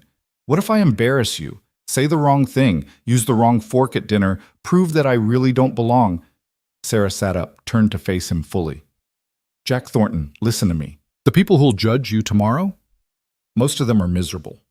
Locked in loveless marriages, estranged from their children, so focused on wealth and status, they've forgotten how to be human. They'll judge you for not having an Ivy League degree, or knowing which wine pairs with which course. And you know what? I don't care." "Sarah, no, let me finish. You've been more real with me in 3 weeks than most of those people have been in their entire lives. You've shown me what actually matters. You've reminded me that there's more to existence than quarterly reports and market share." She cupped his face in her hands. "So tomorrow, when some executive makes a snide comment about your background, I want you to remember something. You're the one who saved a stranger's life without hesitation. You're the one who raised an incredible daughter alone. You're the one who stood up to my board of directors and didn't flinch. That's worth more than all their pedigrees combined. You make it sound heroic. I'm just a guy trying not to screw up. You're my guy, and you don't give yourself nearly enough credit." Sarah kissed him softly. "Promise me something?" "What?" "Tomorrow, when it gets hard, and it will get hard, remember why you're there, not to impress anyone, not to prove anything, just to be with me, to support the woman you love while she does her job. Can you do that?" Jack pulled her closer. "Yeah, I can do that." "Good." Sarah settled back against his chest. "Now sleep. We both need it." This time Jack did sleep, Sarah warm and solid in his arms. When he woke, sunlight was streaming through the windows and Singapore sprawled below, a glittering city of glass towers and green spaces, both futuristic and lush. "Welcome to Singapore," Sarah murmured, also watching. "Last chance to run." "Not running. Not anymore." They landed at Changi Airport, navigating customs and baggage claim with surprising efficiency. A driver waited with a sign reading Chen Enterprises, leading them to a sleek car that whisked them toward the city center. "The opening ceremony is tonight," Sarah said, scrolling through her phone. 7 p.m. That gives us the afternoon to settle in, review talking points, maybe grab lunch. Us or you? Both. You're part of this too, remember? The renovation consultant. Their hotel was predictably luxurious, all marble and gold accents, staff who bowed slightly when addressing Sarah. Their rooms were on the top floor, connected by an interior door that Jack suspected Sarah had specifically requested. "Unpack, shower, meet me in an hour," Sarah suggested at her door. "It's a date." Jack's room was bigger than his entire first floor at home. Floor-to-ceiling windows overlooked the city, the bed was the size of a small country, and the bathroom had a tub that could fit 4 people. He unpacked his 3 new suits, hanging them carefully, then stood in the shower letting hot water pound away the travel fatigue. When he emerged, there was a note slipped under his door. "Lunch on my balcony. Come as you are." He found Sarah on her suite's balcony, easily twice the size of his, with a spread of local food laid out. She'd changed into casual clothes, hair down, looking more like the woman from his front porch than the CEO from the plane. "Hungry?" she asked. "Starving." They ate Singapore's famous chili crab, chicken rice, satay skewers. Sarah explained each dish, its history, its significance. Jack listened, watching her face light up as she talked about a city she clearly loved. "I came here first when I was 26, she said, trying to establish Chen Enterprises in the Asian market. I was terrified, didn't speak the language, didn't understand the culture, completely in over my head. What happened? I failed, spectacularly. Lost 3 potential contracts because I didn't understand the importance of relationship building here. In the US, it's all business. Here, you have to connect personally first. Trust matters more than contracts. Sarah smiled at the memory. I went back to my hotel room and cried for 2 hours. Called my grandfather, told him I was coming home. But you didn't. He told me that failure was just education in disguise, that I needed to learn from it, adapt, try again. Sarah's eyes grew distant. So I did. Spent another month here, not chasing contracts, but building relationships, learning, listening. By the time I left, I had 2 solid partners and a foundation for everything we've built in this region. He was proud of you. He was. Even when I failed, especially when I got back up. She looked at Jack. That's what I need you to remember tonight. These people value resilience, authenticity. They'll test you, see if you're real or just another American with more confidence than substance. Show them who you are, someone who doesn't give up, who learns, who fights for what matters. No pressure. Sarah laughed. Okay, maybe a little pressure. But Jack, I believe in you, more than I believed in anyone in a long time. They spent the afternoon going over the evening's agenda. The opening ceremony would include speeches from Sarah and the Singaporean Minister of Trade, followed by a reception where Jack would meet the key players. Sarah coached him on names, backgrounds, cultural considerations. Mr. Tan values directness but delivered respectfully. Mrs. Lim appreciates humility. Don't brag, even if asked directly about achievements. The Australian delegation will try to get you drunk. Pace yourself. She consulted her notes. And whatever you do, don't mention politics. Singapore's government is complicated. Stick to business and personal connections. This is like studying for a final exam. Worse, the final exam doesn't cost millions in potential contracts. But Sarah was smiling. You'll be fine. Just be yourself. The real you, not some corporate version. At 6, they retreated to their rooms to change. Jack stared at the charcoal suit hanging in his closet, the one Sarah had declared perfect for tonight. $4,000 of fabric and tailoring. He put it on slowly, fumbling with the cufflinks Sarah had insisted he needed. A knock on the connecting door. Jack, can I come in? Yeah. Sarah entered, and Jack's breath caught. She wore a red silk gown that managed to be both elegant and powerful, her hair swept up, diamond earrings catching the light. She looked like royalty, like someone completely out of his league. Then she saw him and smiled, soft and genuine and completely unguarded. And she was just Sarah again. You look incredible, she breathed. I look like I'm playing dress-up. You look like exactly who you are, a man who cleans up remarkably well. She moved closer, adjusted his tie. How do you feel? Terrified, but ready. Good. Because it's showtime. The conference center was a masterpiece of modern architecture. Soaring glass ceilings, tropical gardens integrated into the design, everything bathed in soft lighting. People milled about in formal wear, speaking a dozen different languages, radiating wealth and influence. Jack felt every eye turn when they entered together, heard the whispers start immediately, felt the weight of judgment settling on his shoulders. Sarah's hand tightened on his arm.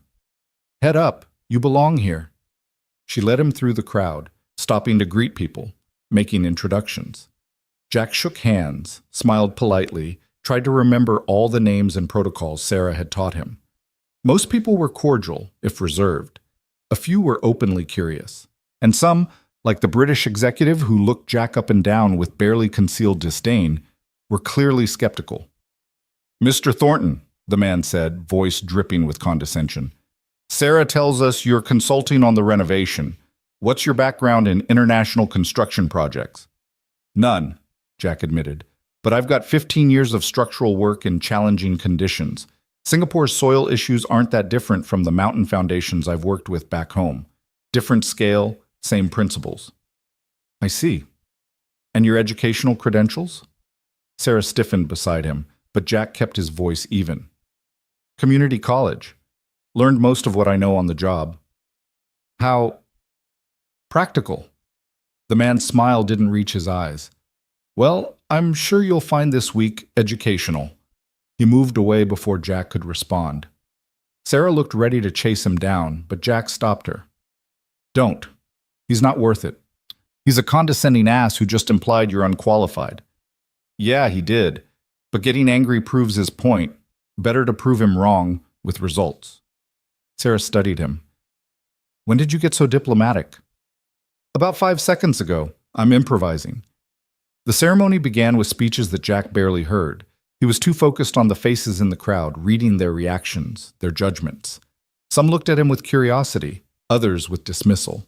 A few, mostly the younger executives, with something like approval. When Sarah took the stage, the room shifted.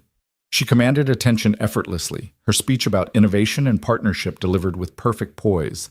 But then, near the end, she deviated from what Jack knew was the planned text.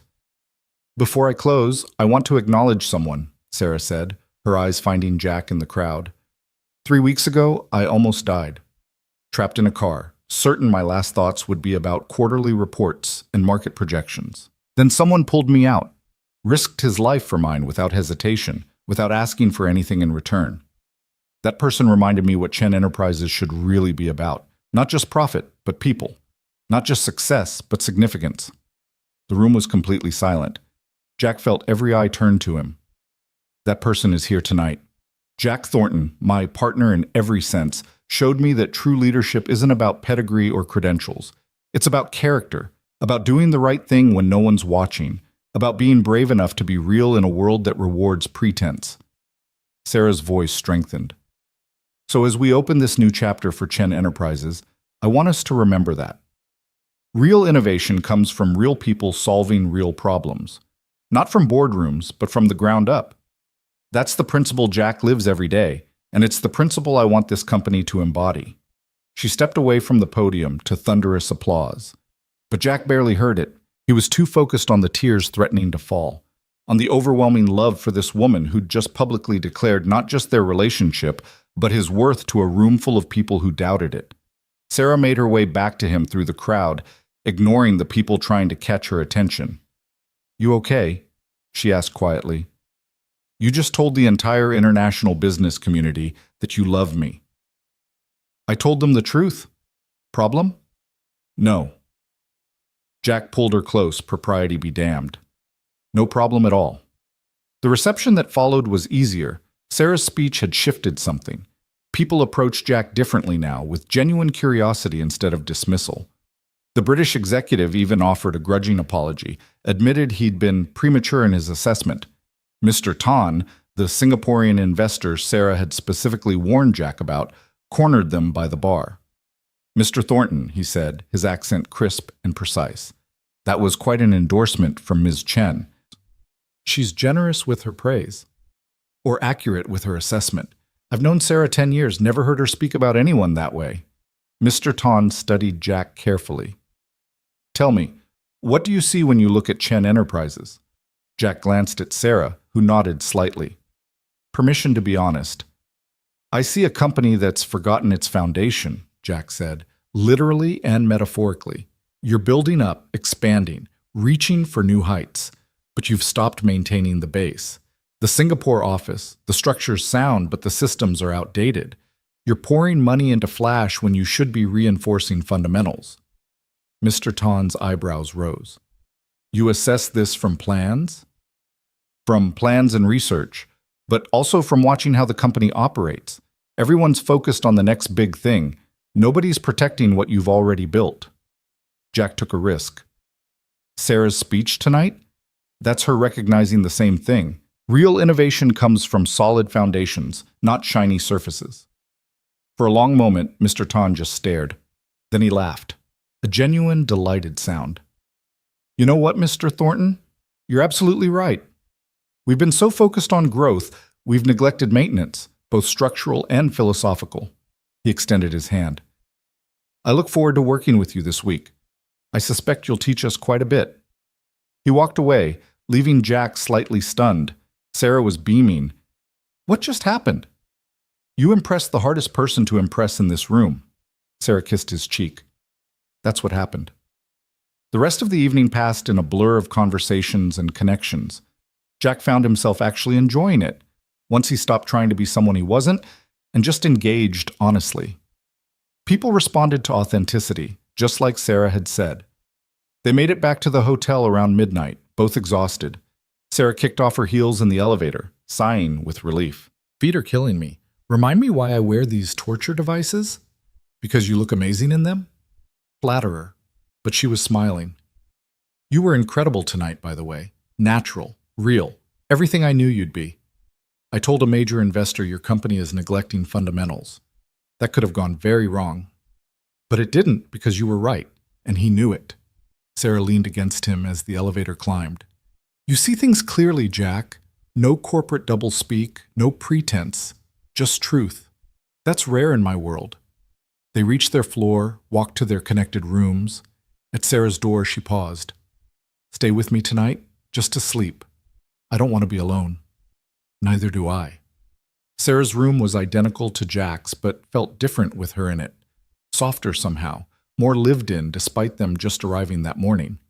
They changed separately, Jack borrowing a t-shirt, Sarah disappearing into the bathroom and emerging in silk pajamas. They climbed into the enormous bed from opposite sides, meeting in the middle. Sarah curled against Jack's chest, his arms around her, and for a moment everything else fell away. Not the conference, not the pressure, not the judgment, just them. Thank you, Sarah whispered into the darkness. For what? For being here. For being you. For not letting my world change you. She tilted her head up to look at him. I was so afraid you'd try to become someone else to fit in. But you didn't. You just stayed Jack, and somehow that's more than enough.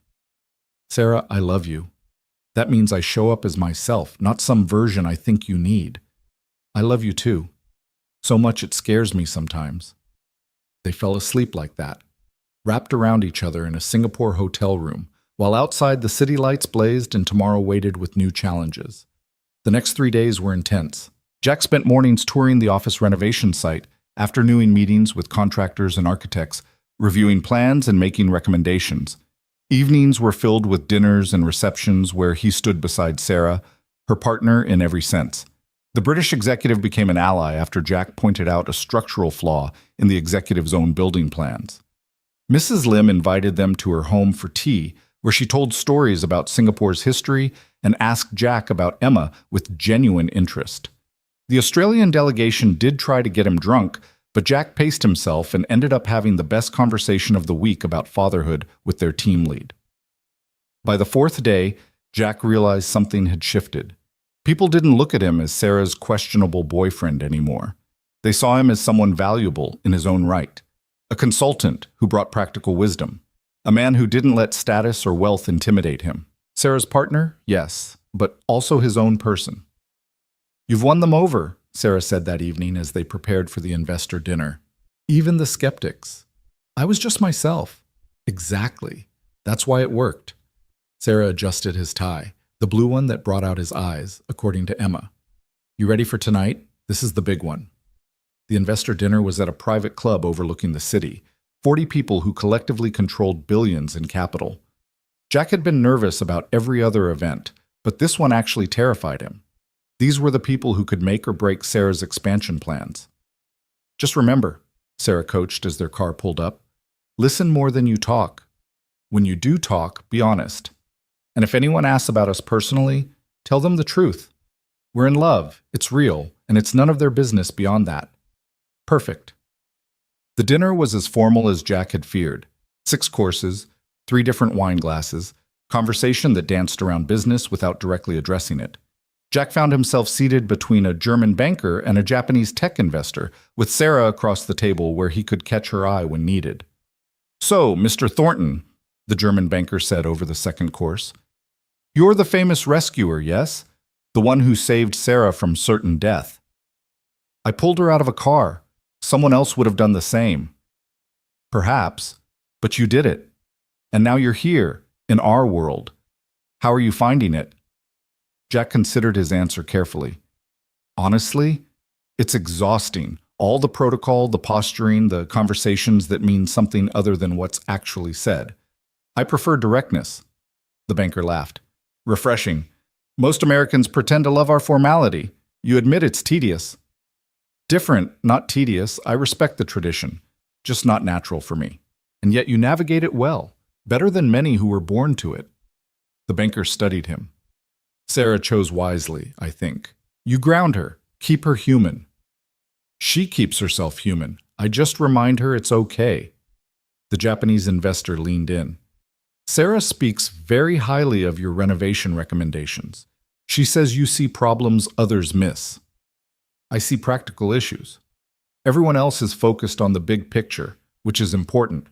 But someone has to think about foundations, drainage, the unglamorous stuff that keeps buildings standing.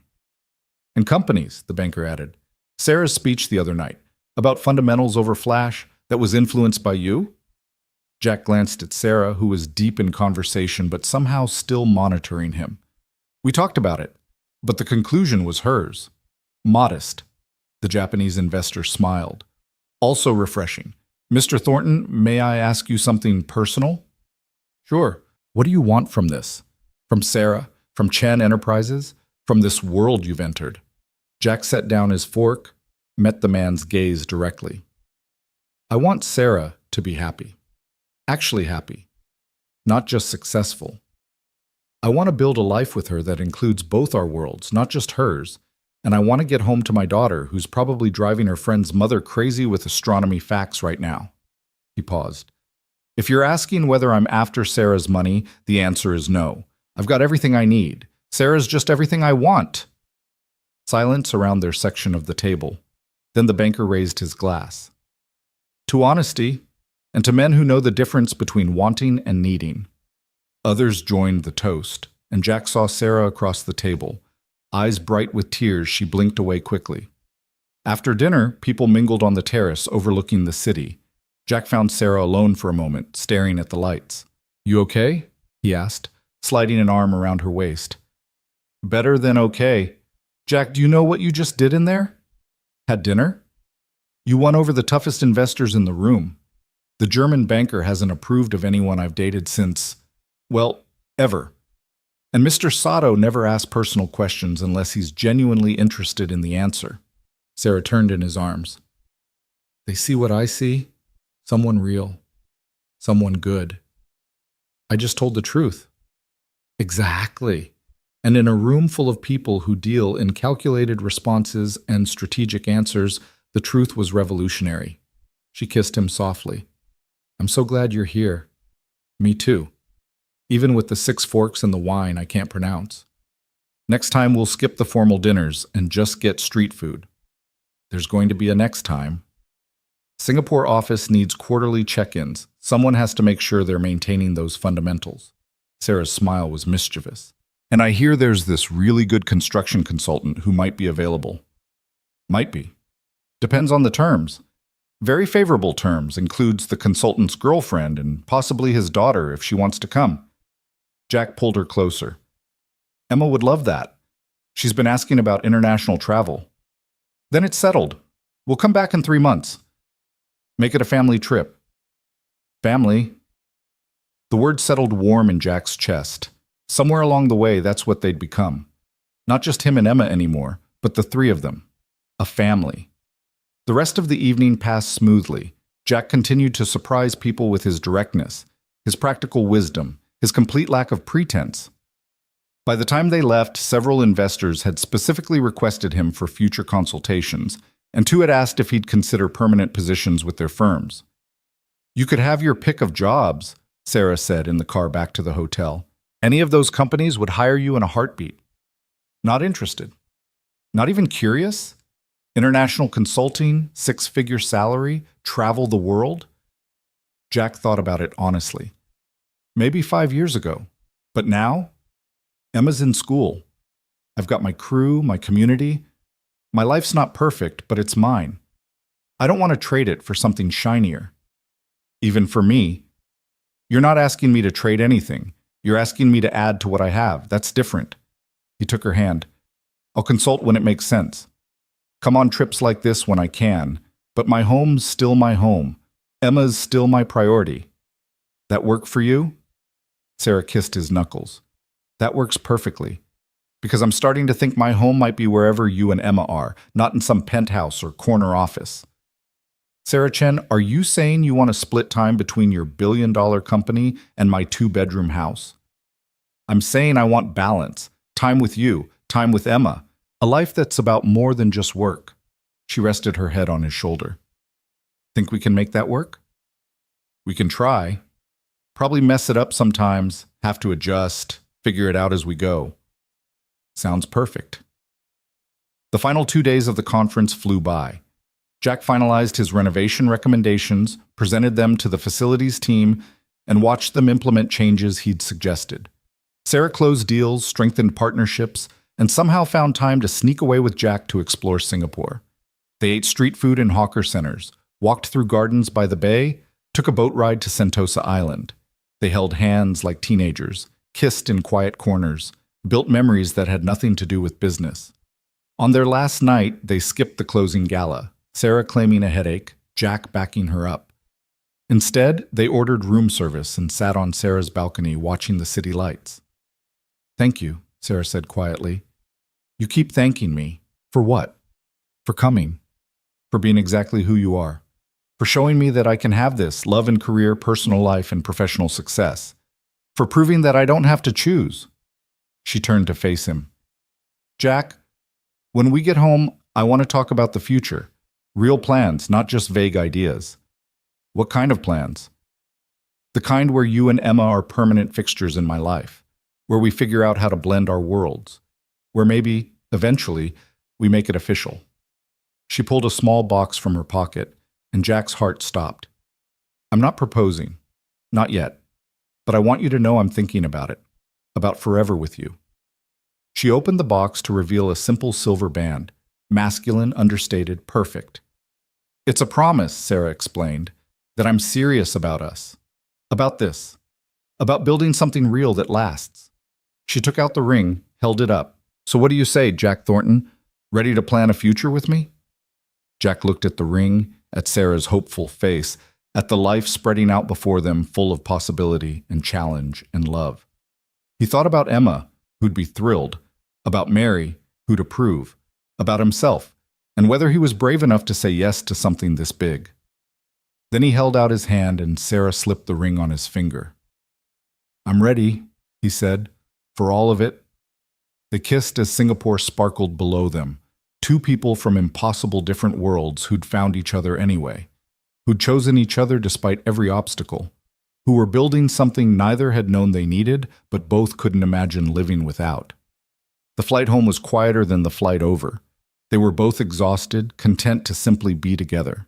Jack spent most of it thinking about Emma's face when they told her, about the life they were building, about how a single moment of choosing to help a stranger had led to this.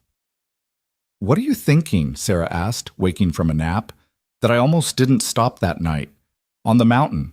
I was late, worried about Emma, focused on getting home. Almost just called 911 and kept driving." Sarah went very still. "But you didn't." "But I almost did. If I'd been 5 minutes earlier or later, if I'd taken a different route, if I'd made any number of different choices, we never would have met. But you did stop. You did help. You did save me."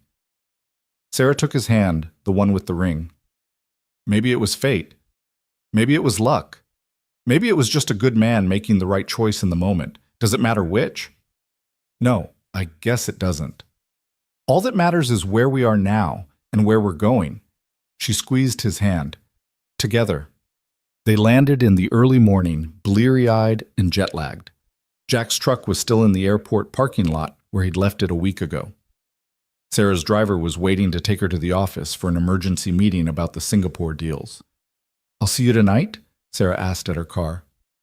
"Dinner at my place. Emma's dying to hear everything." "Can't wait." She kissed him goodbye, then hesitated. "Jack, I love you, in case I don't say it enough. You say it plenty, but I love hearing it."